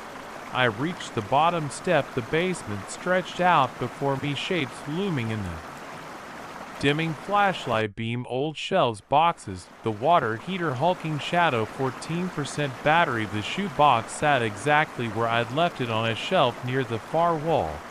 But something was different. The lid was off 133%. The music warped, slowing down like a dying record player. The voices distorted, with it dropping to impossible registers. They didn't sound happy anymore. 12% movement caught my eye. A shadow darker than the rest, person shaped, slid behind the water heater. 11%. Another shadow, smaller, darted between boxes. 10%. The temperature plummeted. Frost crackled across the concrete floor, spreading from where I stood. 9%. My flashlight dimmed further, barely piercing the darkness. Now the shadows moved faster, circling, drawing closer. 8%. A child's laugh right behind me. I spun around. Nothing. 7%. Show it again, Daddy. The voice came from everywhere and nowhere. 6%. The shoebox fell. Photos scattered across the frost-covered floor. 5%. They were different now. In every image, the family stared directly at the camera, at me. 4%. Their faces weren't blank anymore. Their Mouth stretched too wide, filled with too many teeth. 3%. My flashlight caught a reflection in the corner. 5 pairs of eyes glowing like animals in the dark. 2%. They stood in their usual positions. Dad left, mom right, kids in the middle. Just like the photos. 2%. Don't let them hear you. My phone died. The darkness rushed and cold air wrapped around me like hands, and they began to move. I don't remember running up the stairs, don't remember slamming the door, turning the key, sliding down the wall with my heart trying to punch through my ribs. I sat there until dawn seeped through the windows, until birds started chirping and cars began passing outside. Normal sounds, day sounds, when I finally stood on shaking legs. I saw a frost under the door. It melted as I watched, leaving 5 puddles, 2 large, 3 small. I called a realtor that morning. The house is on the market now. I sleep at a hotel, coming back only to show the place to potential buyers. Nice family looked at it yesterday. Parents, 3 kids. They loved the basement storage space, said it was perfect for their needs. I tried to warn them, tried to say something about the photos, the voices, the shadows that move wrong, but every time I start to speak, I hear those words, don't let them hear you, so I stay quiet, sign the papers, hand over the keys, and try not to think about the shoebox still sitting on the shelf waiting for the next family to find it. The last showing is tomorrow. After that, it's not my problem anymore. Let the new owners deal with what lies in their basement. Just remember, if you're ever organizing a new storage space and find an old box of photos, leave it where it is. Don't look too closely at the faces. Don't read what's written on the back. And if you hear laughter in the night, keep your door locked. Some basements are better left alone. The scratching started on my first night in the house, just a light scraping against the bedroom window. I told myself it was tree branches, but there weren't any trees near that side of the house. That was my first clue. Something was wrong with 43 Maple Street, but I ignored it. I needed this place, and the rent was cheap, and I was desperate after my divorce. I should have listened to my gut. I found the diary 3 days after moving in. The floorboard in the living room caught my sock. When I bent down to check it, the wood felt loose. I pried it up with my fingers, sending dust everywhere. The leather-bound book sat in a small cavity, wrapped in a plastic bag. The pages were yellowed, but intact. The handwriting was neat, almost too perfect. It belonged to someone named Thomas Warren. The first entry was dated exactly 1 year ago, October 15, 2023. Something watches me from the backyard. I see it when I'm doing dishes, a dark shape, always just at the edge of the window. When I turn to look directly, it's gone. I'm not crazy. I know what I see. I read that entry 3 times. My hands were shaking when I looked up at my own kitchen window. It was past sunset, and all I could see was my reflection in the dark glass. But something made me walk over and close the blinds. The diary entries got worse. Thomas wrote about scratching sounds at night, cold spots in the hallway, the feeling of being watched while he slept, items moving when he wasn't looking. At first I told myself it was the ramblings of a disturbed mind, but then things started happening to me too. It began with small things. I'd leave my coffee mug on the kitchen counter only to find it in the sink. I'd wake up to all the cabinet doors standing open. The shower would turn on by itself while I was reading in bed. I started taking photos of how I left rooms before going to sleep, just to prove to myself I wasn't imagining things. One entry from Thomas caught my attention. December 3rd, 2023. I saw it clearly tonight. I was up late working and movement caught my eye. Figure stood in my bedroom doorway, tall, too tall. Its head nearly touched the frame. It was dark, but not like a shadow, more like a hole in the air. When I blinked, it was gone. But I smell it sometimes now, like wet earth and copper. 3 days after reading the entry, I saw it too. I was walking to the bathroom at 3 a.m.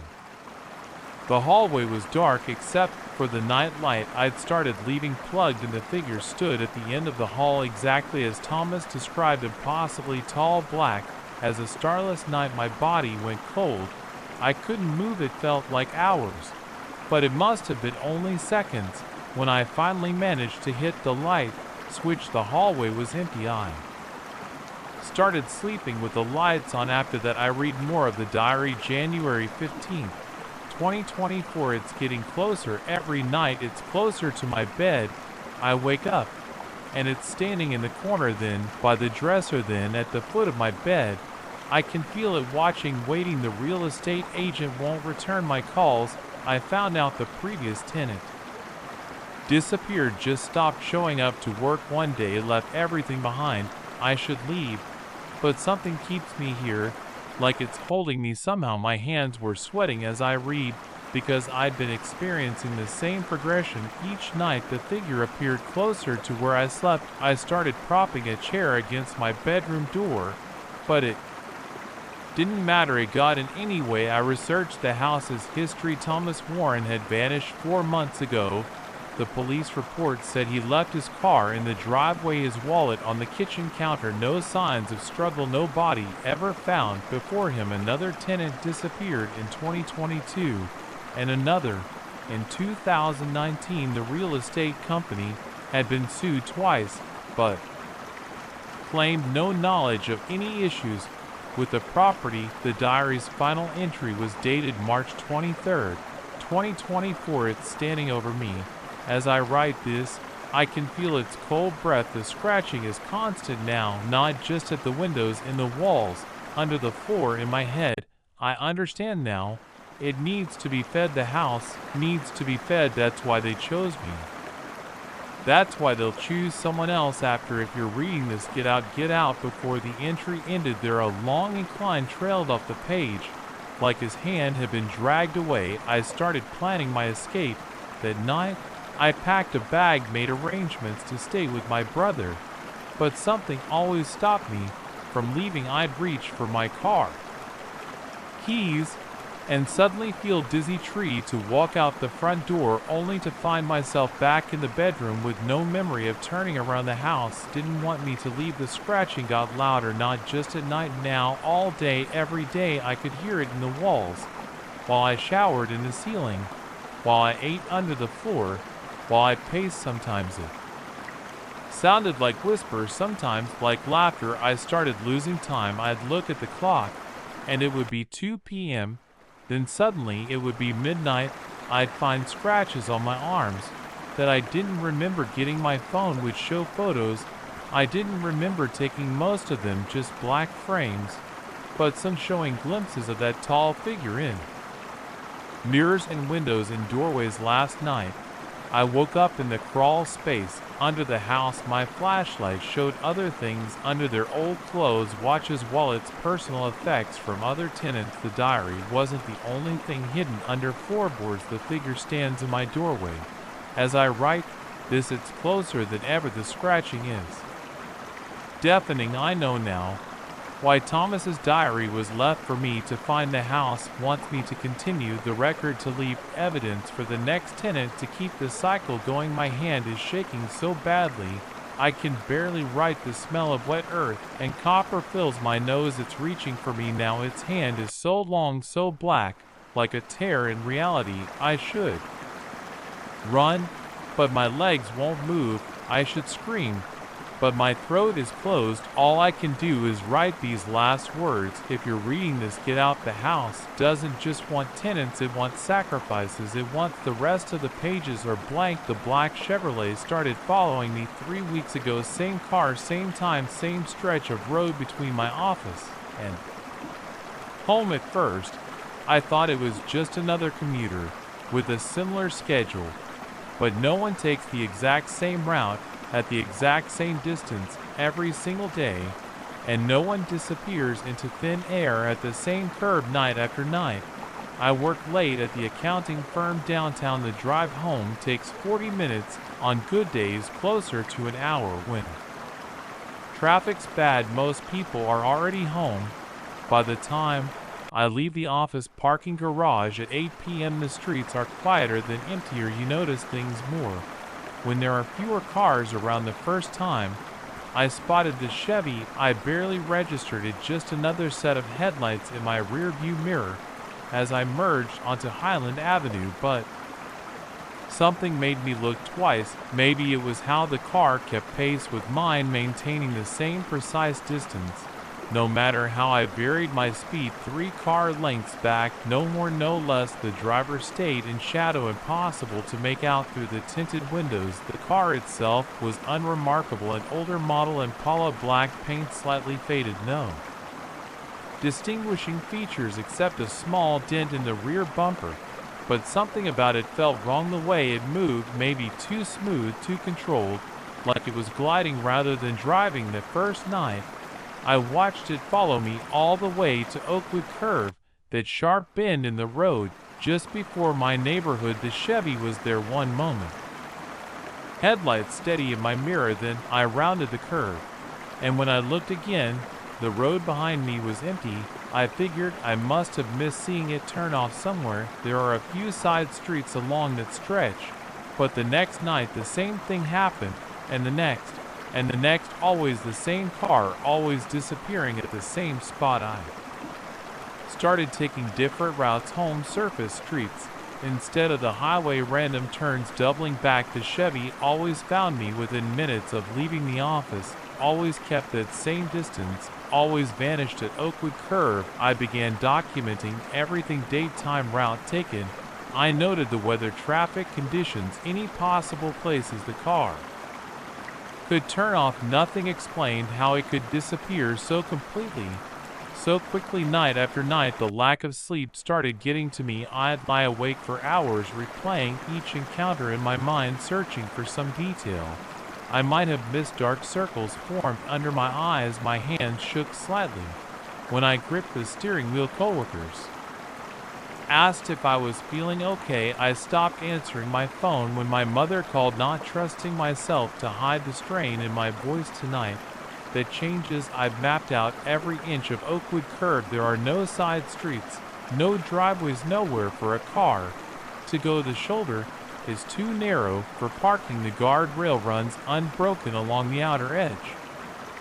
Whatever happens when that Chevy reaches the curve, I'm going to find out. I left work at the usual time, hands sweating. As I pulled out of the garage, the Chevy appeared right on schedule, sliding into position behind me. My heart pounded against my ribs as I drove, checking the mirror every few seconds to make sure it was still there. When I reached Oakwood Curve, instead of continuing through, I pulled onto the narrow shoulder. Gravel crunched under my tires as I brought the car to a stop. The Chevy's headlights filled my mirror steady and bright. I took a deep breath, grabbed the flashlight from my glove compartment, and stepped out into the cool night air. The Chevy's engine idled, a low rumble in the darkness. I waited for the driver's door to open, for someone to step out and explain what the hell was going on. Nothing happened. The car just sat there, headlights boring into me. My legs felt unsteady as I walked toward it. The beam of my flashlight revealed the familiar dented bumper, the faded paint, but something was different. The windows weren't just tinted, they were completely black, like holes cut in reality. No reflection, no hint of movement inside. I stopped a few feet from the driver's side door. Sweat trickled down my back despite the chill. "Who are you?" My voice came out hoarse. "What do you want?" No response, just the steady idle of the engine. Fingers touched cold metal. I started to pull the engine, rev suddenly startling me backward. The Chevy's tires spun, kicking up gravel before I could react. It shot forward, passing my parked car and racing toward the curve. I sprinted back to my car, fumbling with the keys. By the time I got the engine started, the Chevy's taillights were disappearing around the bend. I accelerated hard, taking the curve faster than I should have. My tires squealed in protest. The road ahead was empty. I slammed on the brakes, breathing hard. It was impossible. I had seen the car go this way seconds ago. There was nowhere it could have gone. I jumped out, sweeping my flashlight across the pavement, the guardrail, the dense trees beyond. Nothing. That's when I noticed the smell, burning rubber, yes, from my tires, but something else too, a sharp metallic odor that made my nose sting. The air felt wrong somehow, heavy and static charged. Like just before a thunderstorm, my flashlight beam caught something on the road, dark streaks that could have been tire marks, but they didn't look quite right. They started abruptly in the middle of the curve and ended just as suddenly about 20 feet later. I knelt down to examine them closer. The marks weren't black, like normal tire rubber sheen, like a gasoline puddle in the sun. When I touched one, my fingers came away clean. The surface felt cold, much colder than the surrounding pavement. A car approached from behind, headlights sweeping across me.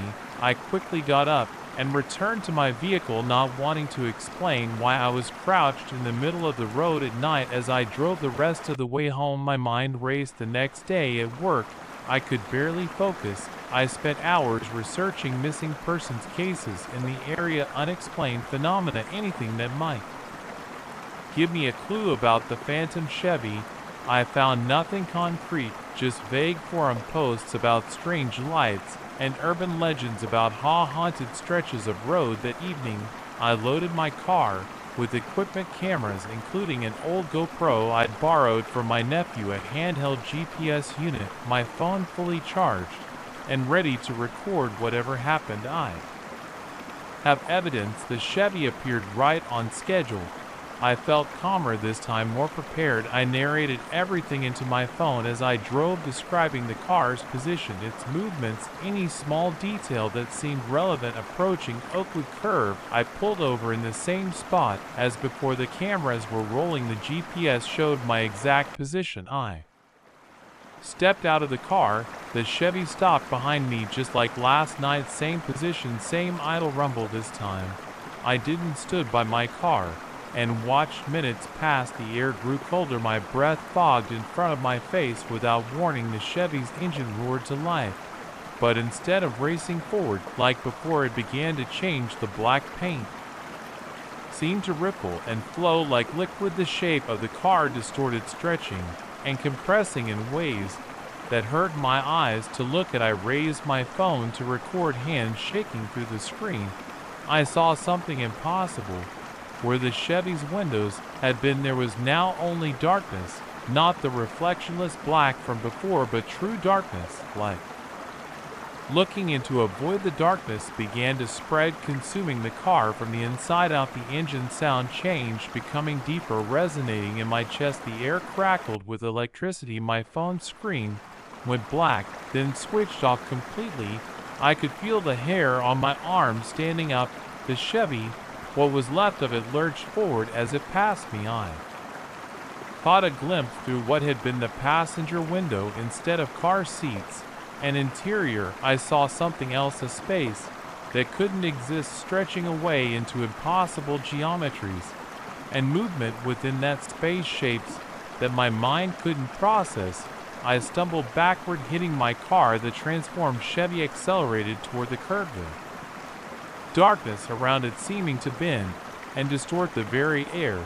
Just before it reached the bend, reality itself appeared to fold. The car passed through that fold and vanished, taking the anomaly with it. The night snapped back to normal. My phone, powered back on the GPS unit, was dead. Its screen cracked. The cameras had captured nothing. Their memory cards were completely erased.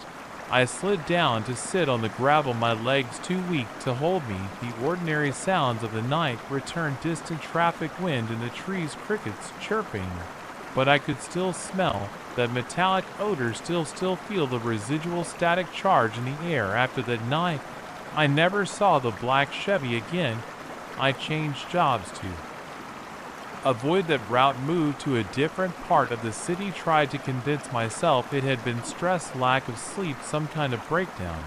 But sometimes driving late at night, I'll catch a glimpse of something in my rearview mirror, a familiar shape maintaining that precise 3-car distance, and I'll take the next turn and the next and the next until I'm sure nothing is following me. I've never gone back to Oakwood Curve. I don't want to know if those strange tire marks are still there. Don't want to find out what might happen if that fold in reality opens again, and this time something comes through from the other side. But I keep the cameras in my car charged and ready, keep my phone close at hand. Because I know what I saw that night, know that somewhere out there a black Chevrolet is still driving the dark roads following someone else home, and maybe next time I'll get the proof. I need to make others believe. For now I avoid driving at night. When I can, when I have to, I keep checking my mirror, counting the cars behind me, 1, 2, 3, making sure none of them maintain that perfect distance, making sure none of them are a black Chevy with a small dent in the rear bumper, because once you've seen reality fold, you can wondering what else might be out there riding the dark roads, following someone home. I shouldn't have bought that damn book, that's what I keep telling myself as I sit here in my dark kitchen at 3 a.m. staring at the word death scratched into my wooden table. I didn't write it, I live alone. But I know exactly where it came from, that leather-bound book I picked up last Tuesday at Morgan's Rare Books. It started with a lunch break and too much time to kill. I worked as an accountant downtown, and after wolfing down my sandwich I had 40 minutes before my next meeting. Morgan's was just around the corner. I'd passed it 100 times, but never went in. The bell above the door jingled when I walked in. Dust floated in the sunlight coming through the dirty windows. The place smelled like old paper, and leather shelves stretched from floor to ceiling, packed with used books of every size. A fat orange cat slept on the counter next to an ancient cash register. "Can I help you?" The voice came from behind a stack of books. A tiny old woman emerged, her gray hair and a messy bun, her name tag read Margaret. "Just browsing," I said. She nodded and went back to sorting books. I wandered the aisles, running my fingers along the spines. Most were ordinary paperbacks, but in the back corner I found the rare book section. Glass cases held first editions and leather-bound volumes. One book caught my eye. It sat alone on the bottom shelf, no case around it. The binding was dark brown leather, cracked with age, no title on the spine. I picked it up. The cover was blank too, just smooth leather. It felt warm in my hands, like it had been sitting in sunlight. But this corner was dark. I opened it. The pages were yellowed, but intact. Handwritten text filled each page in neat black ink, some kind of journal or diary. But scattered throughout were notes in red ink, cramped writing in the margins, and between lines words and phrases circled or underlined in that same red ink. Interesting choice. Margaret stood behind me. I jumped. "What is it?" I asked. "Personal journal from the 1700s. Previous owner made quite a few annotations." She adjusted her glasses. $50. It was more than I'd planned to spend, but something about the book pulled at me. I handed over my credit card. Back at my office, I slipped the book into my briefcase. That night at home, I settled into my reading chair and opened it again. The black ink told a mundane story, daily life in 1860s Boston, but the red notes were strange. Single words circled, shadow watching beneath, follow fragments of sentences. They come at night and don't look too long. I read for hours. My eyes grew heavy. Around midnight I put the book on my nightstand and went to sleep. The next morning I found the first word, shadow, written in chalk on my bathroom mirror. The handwriting matched the red notes exactly. I wiped it off with a tissue. My hand shook. I told myself I must have written it myself. Maybe I was sleepwalking, but I didn't own any chalk at work. I couldn't focus. I kept thinking about the book, the red notes, that word on my mirror. When I got home, I found another one, watching, carved into the wood of my front door on the inside. I ran my fingers over the letters. They were deep, like someone had taken a knife to the wood, but I hadn't heard anything. No one had broken in. All my locks were still secure. That night I pulled the book out again.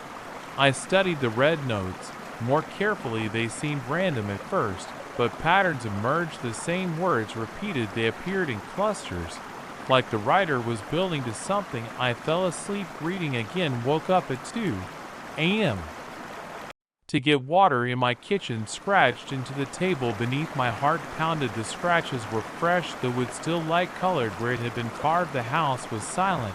I checked every room, every closet, under every bed. Nothing. I didn't sleep the rest of that night. Sat in my living room with all the lights on, jumping at every creak and settling sound the house made. When dawn came, I called in sick to work. I spent the morning going through the book page by page. The blackened journal entries grew darker as they went on. The writer described strange sounds in his house, objects moving on their own, words appearing in impossible places.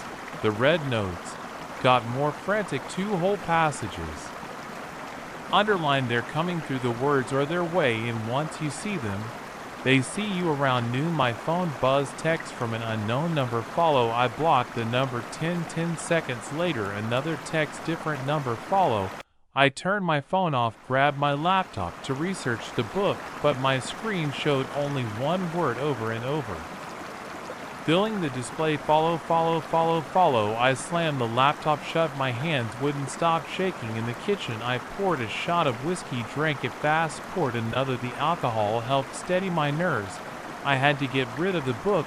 I grabbed it off the coffee table, got in my car, and drove back to Morgan's. The store was dark. Sign in the window closed for renovations. Through the dusty glass, I saw empty shelves, no books, no cat, no sign of Margaret. I asked the coffee shop next door how long Morgan's had been closed. Morgan's, the barista, looked confused. That space has been empty for years. Old bookstore went out of business in the 90s.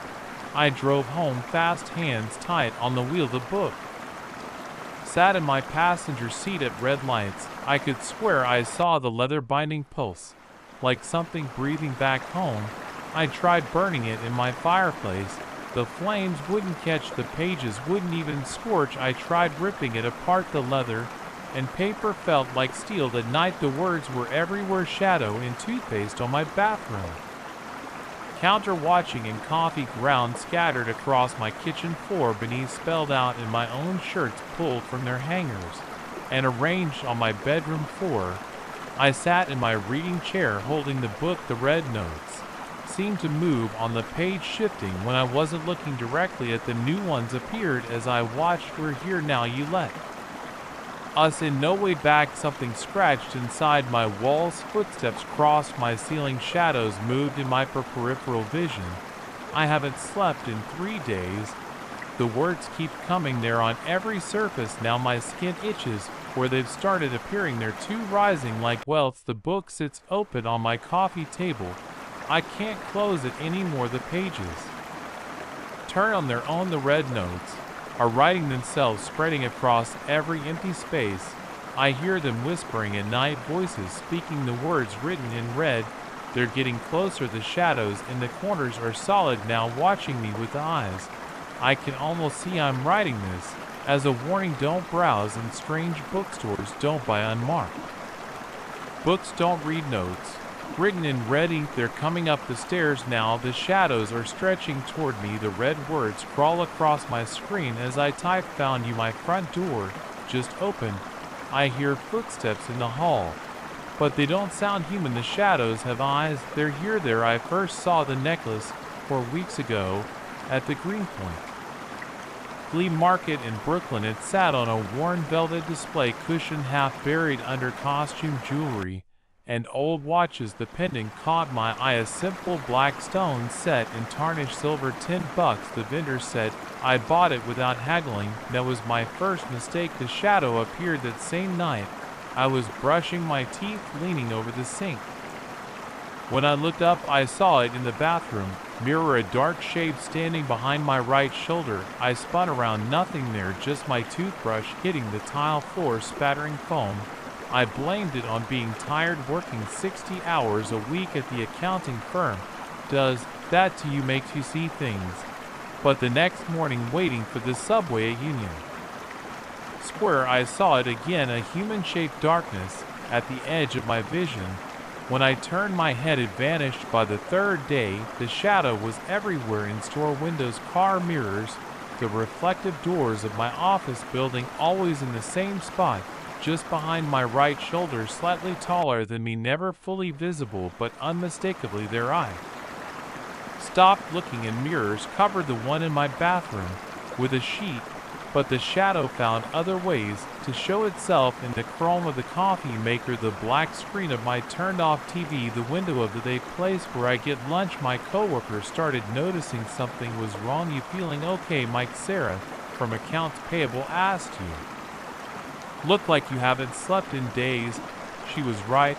I hadn't. Every time I closed my eyes, I felt it there, watching, waiting. The necklace hung heavy around my neck. I tried taking it off the first week, but my hands shook so bad I couldn't work the clasp. Last night things got worse. I was walking home from the subway past the construction site on Bedford Avenue. The street lights cast multiple shadows on the plywood barrier, all of them mine stretching and distorting except one. One shadow stayed perfectly still even when I moved it, turned its head to watch me pass. I ran the last 3 blocks home, slammed the door, locked it, double-checked the windows, pulled all the blinds. But in the dark, the shadows are everywhere. I'm writing this now at my kitchen table. The overhead light creates a bright circle around me. Beyond, the darkness fills every corner. My hands won't stop shaking. The necklace feels like it's getting tighter. There's movement in my peripheral vision. The shadow is closer now than it's ever been. I can almost make out features in its face, almost hear it breathing. I need to find the vendor again, need to return the necklace. But the flea market only runs on weekends, and it's 4 more days until Saturday. I don't know if I can last that long. The light above me just flickered once, twice. The shadow is that's what the police found on Mike Chen's laptop, according to the official report. They discovered it 3 days after his neighbors reported a strange smell coming from apartment 4B. The apartment was empty, no signs of forced entry or struggle, just an open Word document and a black stone pendant on a silver chain sitting on the kitchen table. The necklace was logged into evidence, then disappeared from the precinct lockup 2 days later. The case remains unsolved. Every few months a similar necklace shows up at flea markets around the city, always $10, always a simple black stone in tarnished silver, always with a shadow lingering just behind the vendor's shoulder, watching, waiting for the next buyer. I know, because I was the detective assigned to Chen's case. I've been tracking the necklace ever since, following the trail of missing persons reports, collecting witness statements, building a case file that no one at the department will take seriously. Yesterday, I saw the necklace again, Greenpoint Flea Market, same stall where Chen bought it, $10. The vendor said, "I almost bought it, almost reached for my wallet, but then I saw the shadow behind him shift slightly, and I walked away. Someone else will buy it. They always do, and the cycle will continue. But it won't be me. I've seen too many case files, read too many final messages. Like Chen, some mysteries are better left unsolved. Some shadows are better left unwatched. Just remember, if you're ever at a flea market and you see a black stone pendant on a silver chain, walk away, don't look back, and whatever you do, don't look over your right shoulder, because by then it's already too late. The shadow has chosen you, and it never lets go." The paper wasn't there when I sat down, I know, because I checked the seat like I always do, but 2 hours into the overnight train ride from Boston to Chicago, I got up to use the bathroom. When I came back there, it was a folded piece of white paper on my seat. I picked it up. The paper was warm, like someone had been holding it. The message inside was typed in plain black text: Michael Wheeler at 3:20 a.m. On October 15th, you will receive a visitor. Your TV will turn on by itself. There will be 3 knocks at your door. Do not answer. Today was October 12th. My hand started shaking. Nobody on this train should know my name. I'm not even supposed to be on this train. I only bought the ticket an hour before departure. When my flight got canceled, I looked around the half-empty car. Most passengers were sleeping. An old woman knitted a few rows ahead. A businessman typed on his laptop across the aisle. Nobody was watching me. I crumpled the note and shoved it in my pocket. Probably just some stupid prank, but my heart wouldn't slow down. The rest of the trip passed in a blur of paranoia. I kept looking Over my shoulder, studying faces, trying to catch someone watching me. Nobody ever was. I got off in Chicago at 6 a.m. Grabbed my suitcase and took Uber straight home. By that afternoon, I had almost convinced myself to forget about it. I had worked to focus on anyway, endless Zoom calls and emails that kept me distracted, but every few hours my hand would drift to my jacket pocket, touching the crumpled paper still there. That night I pulled it out and smoothed it on my kitchen counter. The words hadn't changed. 3 more days until October 15th. The next 2 days I went about my normal routine: work from home, order delivery, watch Netflix. But I kept the note propped against my coffee maker where I could see it, like keeping an eye on a spider. You don't want to lose track of October 15th arrived, cold and rainy. I barely slept the night before, kept jerking awake, checking the time. By evening my nerves were shot. I drunk too much coffee and my hands wouldn't stop trembling. At midnight I did a full check of my apartment, tested all the locks, closed all the curtains, unplugged the TV, then plugged it back, and unable to decide which was safer, 2 a.m. came, and when I sat in my living room, all the lights on the notes sat on my coffee table. My phone showed 3:12 a.m. The TV clicked on, just static at first, gray fuzz filling the screen. I hadn't touched the remote. It sat untouched on the table exactly where I'd left it, 3:15 a.m. The static cleared, a news program appeared, but the sound was muted. The anchor's mouth moved silently. The ticker at the bottom showed gibberish, just random letters scrolling past. 3:16 a.m. My throat was so dry it hurt to swallow. Sweat ran down my back. The news program flickered, turned to static, then back again. Different anchor now, still muted, still moving her lips without sound. 3:17 a.m. 3 loud knocks on my front door. Knock, knock, knock. I stopped breathing. The TV flickered again, now showing what looked like security camera footage. Black and white, empty hallway. More knocks, louder this time. Knock, knock, knock. The security footage on TV. I recognized that hallway now. It was my building, my floor leading to my door. A figure appeared on screen, tall, walking slowly down the hall toward my apartment. The image quality was terrible, all grainy and distorted. I couldn't make out any details. Knock, knock, knock. The figure on screen reached my door, raised its hand to knock. I muted my phone, turned off all the lights, pressed myself into the corner of my couch, trying not to move, trying not to breathe. Knock, knock, knock. The figure on screen lowered its hand, stood perfectly still, then slowly turned to face the security camera.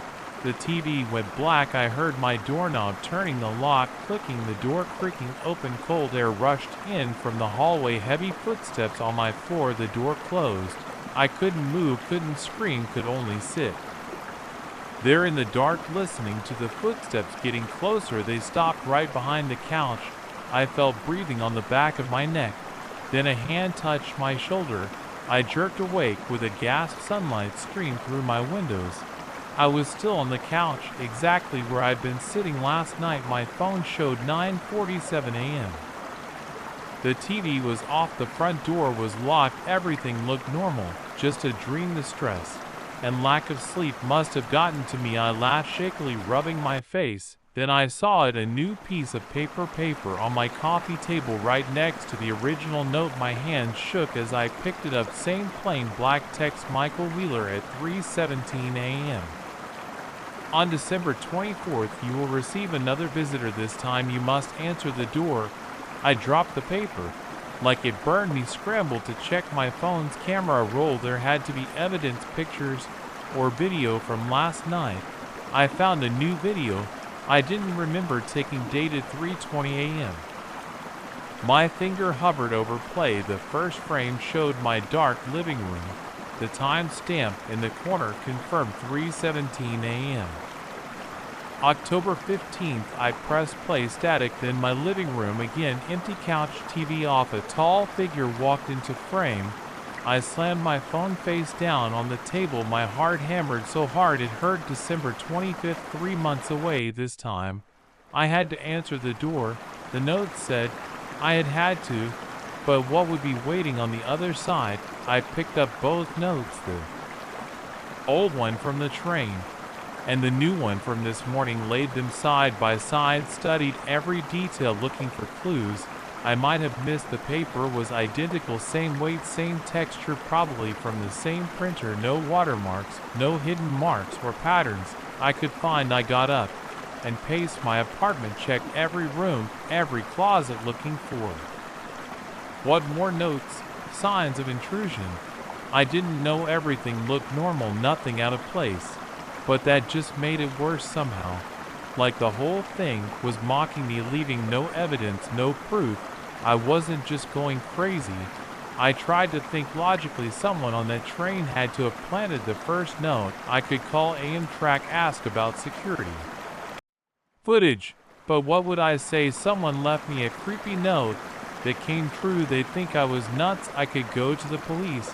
But again, with what evidence? 2 pieces of paper with cryptic messages, the video on my phone that could easily have been fake. No, I had to handle this myself, figure out what was happening before December 24th. I spent the next week investigating, called the train company anyway, but they said their security footage only went back 72 hours. Checked my building's security system, but there was mysteriously no footage from October 15th, just static between 3 a.m. and 4 a.m. I installed my own cameras, motion sensors, voice recorders, bought a new TV, and threw out the old one, changed all my locks. But the notes stayed on my coffee. They were my only proof. This was real. October turned to November. I barely slept, jumped at every noise, kept checking the cameras, the sensors, looking for signs, but nothing unusual ever showed up. My work started suffering, missed deadlines, spacing out during meetings, dark circles under my eyes that makeup couldn't hide. Friends stopped calling after I canceled plans too many times, couldn't risk being away from my apartment at night. Had to be ready, had to prepare. December arrived with snow and bitter cold, the holiday decorations going up around the city felt like a countdown, each twinkling light, each jingling bell, tick-tock, tick-tock.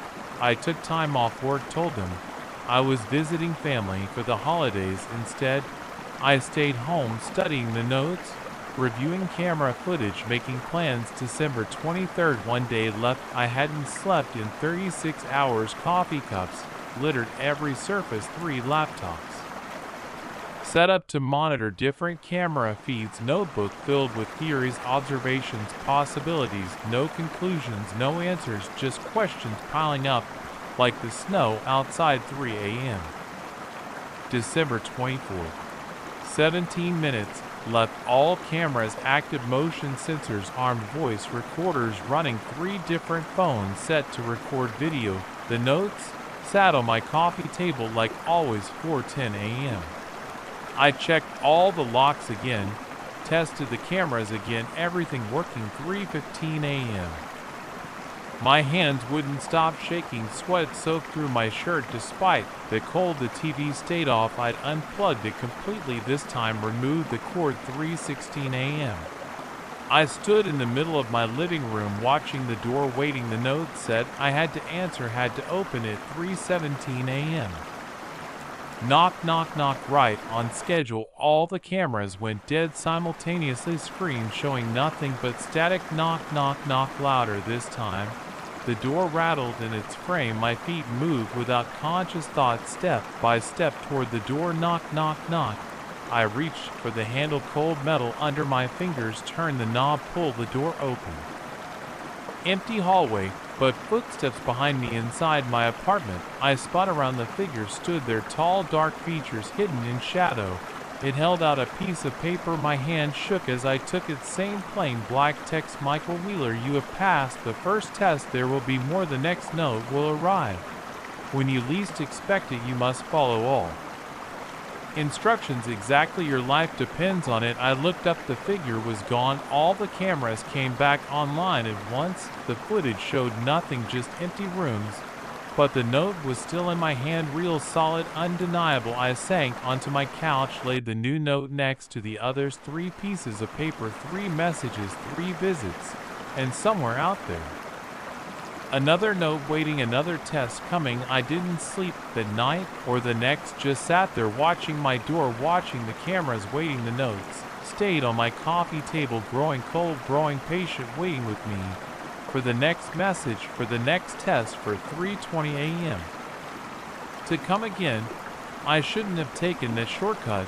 That's what started everything. I was driving from Boston to Chicago for a job interview, and Google Maps showed an alternate route that would save me 2 hours. The sun was setting, and I was tired. The GPS led me onto smaller and smaller roads until I lost cell service completely. The rental house wasn't my first choice after my car broke down on that empty road in western Pennsylvania. I had to walk 3 miles in the dark before finding anything. No street lights, no houses, nothing but trees and the sound of insects. The temperature dropped to 40 degrees. My phone was dead. My fingers went numb. I saw the house first because of its porch light. It sat at a crossroads between two unmarked roads. A 2-story Victorian painted dark green, a vacation rental sign hung crooked on a post by the gravel driveway. I couldn't believe my luck. The old woman who answered the door wore a blue bathrobe and fuzzy slippers. She introduced herself as Mrs. Keene, the property manager. Her white hair stuck out in all directions. "You're in luck," she said. "The current guests canceled last minute. I can rent you a room for the night, cash only." I handed her $60, and she gave me a brass key attached to a wooden tag marked room 3. The inside of the house smelled like old carpet and wood polish. A narrow staircase led up to a dark second floor. Mrs. Keene showed me to a room on the ground floor. Instead, the upper floor is being renovated. She said, "Your room has its own bathroom. Checkout is at 11 a.m. I live in the cottage out back. If you need anything." The room was basic but clean. Twin bed with a blue quilt, small bathroom with a shower, one window looking out at the dark trees. I took a hot shower, set my phone to charge, and collapsed into bed at 10:30 p.m. The footsteps started at midnight. At first, I thought I was dreaming. Slow, heavy steps moving across the ceiling directly above my bed. The old floorboards creaked with each step, back and forth, back and forth. I lay perfectly still, listening. The steps moved from one end of the room to the other, mother perfectly steady. I got out of bed and pressed my ear against the wall. The footsteps continued. Whoever was up there wore heavy boots. Each step sent tiny pieces of ceiling dust drifting down. I opened my door and looked into the dark hallway. The staircase leading up was blocked by yellow caution tape and a no access sign. The steps upstairs got louder. "Hello," I called out. "Is someone up there?" The footsteps stopped. Complete silence. Then they started again, faster this time, moving straight toward the staircase. I slammed my door shut and locked it. The steps reached the top of the stairs. They started descending one at a time. My heart pounded so hard I could feel it in my throat. I pressed my back against the far wall. The steps reached the bottom of the stairs. They moved down the hallway toward my door. I could hear the floorboards squeaking just outside. They stopped right in front of my room 3. Loud knocks made me jump. The brass door knob slowly turned, but the lock held. "Mrs. Keene," my voice came out as a whisper. "Is that you?" "No answer." Another set of knocks, harder this time. The door rattled in its frame. I grabbed my phone. Still no signal. The knocking got faster, more aggressive. I could see the door shaking. Then it stopped. The footsteps moved away down the hall back toward the stairs. I heard them go up to the second floor. Again, the pacing resumed overhead. I didn't sleep.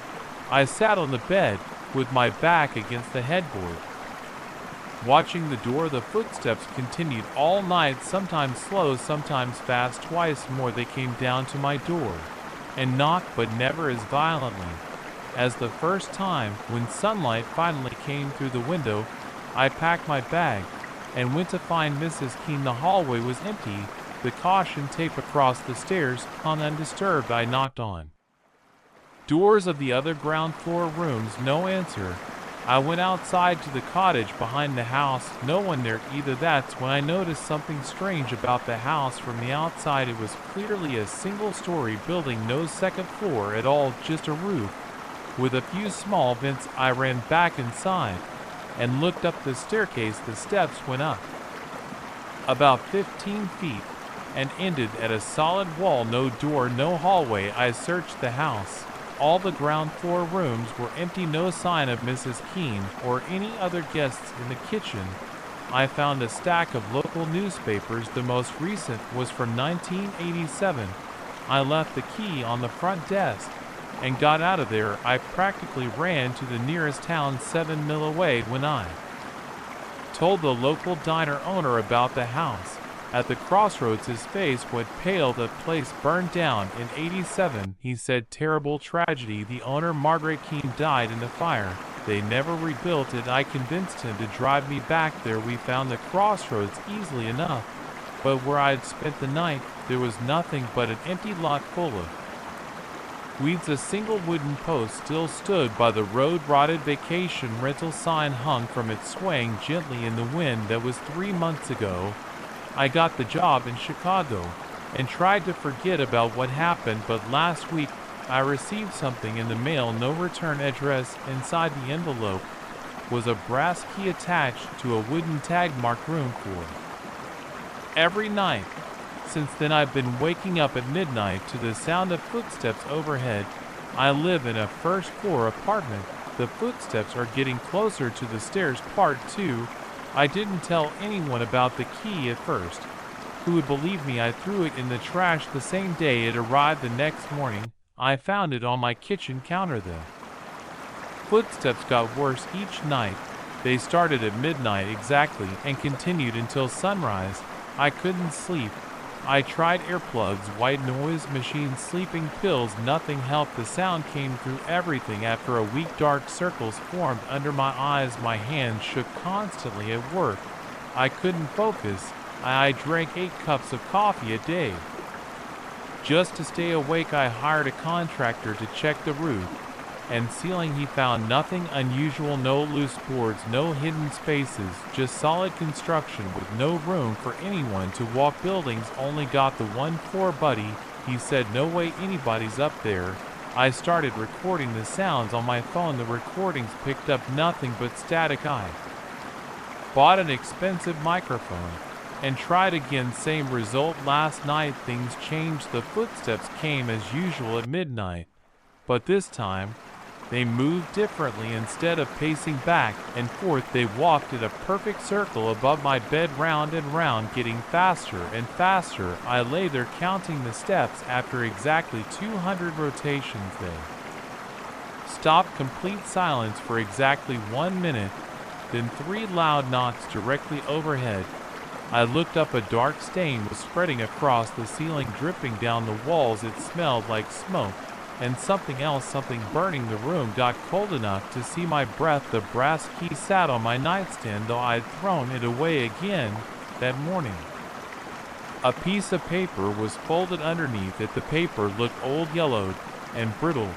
I unfolded it carefully. It was a newspaper clipping from 1987. The headline read, "Local woman dies in house fire." Below was a photo of Mrs. Keene standing in front of the house where I'd stayed. The article mentioned she was found in room 4, apparently trapped there when the second floor collapsed. The second floor that wasn't supposed to exist. I packed a bag and drove to a hotel. I couldn't stay in that apartment another night. But as I write this from my hotel room, I can hear it. Footsteps on the floor above. They're coming down the hall now. Someone's knocking at my door. Part 3. The hotel didn't help, neither did staying with friends, sleeping in my car, or even flying to visit my parents in Florida. The footsteps followed me everywhere. After a month of running, I decided to face it. I went back to Pennsylvania, back to that empty lot at the crossroads.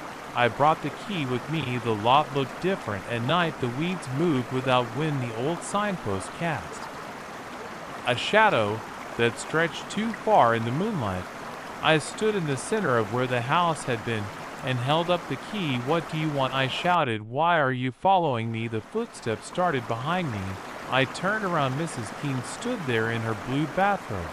But something was wrong. Her skin was black and cracked like burned paper. Smoke rose from her hair. "You took my room," she said. Her voice sounded like crackling flames. "I didn't know." I said, "I'm sorry." She held out her hand. The flesh was charred to the bone. The key, I gave it to her. She clutched it to her chest and smiled. Her teeth were ash gray. "Room 3 is mine," she said. "It's always been mine. Every guest who stays there belongs to me." She grabbed my arm. Her touch burned like fire. I tried to pull away, but couldn't move. "The house is gone," I said. "It burned down." She laughed. The sound was like wood splitting in flames. "The house is never gone. It's waiting, always waiting at the crossroads. And now you'll wait with me." She started dragging me backward where the empty lot had been. I saw the house. It looked solid and real, the porch light burning yellow in the darkness. The front door stood open. I fought harder, but her grip was too strong. My clothes started to smoke where she touched me. A car horn blared. Headlights swept across us. Mrs. Keene vanished like smoke, and when the house disappeared, a pickup truck had turned onto the road. The driver stopped and got out. An old man in a flannel shirt. "You okay, son?" he asked. "Saw you standing out here talking to yourself." I looked down at my arm. A perfect handprint was burned into my skin. That was 2 days ago. The footsteps have stopped. The burn is healing. I thought it was over, but this morning I checked my mail. There was a letter, no return address. Inside was a brass key attached to a wooden tag. "This one is marked room 4. I can hear footsteps overhead. They're coming down the stairs." The banging started on my first night. In Unit 2B, 3 sharp knocks against the wall, then silence. I checked the time, 3:17 a.m. I thought it would be a one-time thing. I was wrong. I moved into the Madison building in early October. The place had that new construction smell, fresh paint and clean carpet. Half the units were still empty. The rental agent Lisa made a big deal about the soundproof walls. When she showed me around, "You'll never hear your neighbors," she said. Perfect for a writer who needs quiet. That first week everything seemed normal. I set up my home office, got into a routine. Wake up at 7, write until noon, lunch, more writing, dinner, sleep. The perfect setup for finishing my novel. The deadline was getting close. Then the noises started getting worse. Not just knocks anymore. Heavy footsteps pacing back and forth. Furniture scraping across the floor. A man's voice too muffled to make out words. Always between 2 and 4 a.m. After the third night, I left a note on the door of 2A. "Could you please keep the noise down at night? The walls are thinner than advertised. Thanks, Jack." From 3B. The note was still there the next morning, untouched. I knocked on the door. No answer. I tried again. That evening, nothing. I called Lisa, who lives in 2A. "They're making a lot of noise at night. 2A. The unit isn't rented yet," she said. "No one lives there. That's impossible. I hear someone in there every night.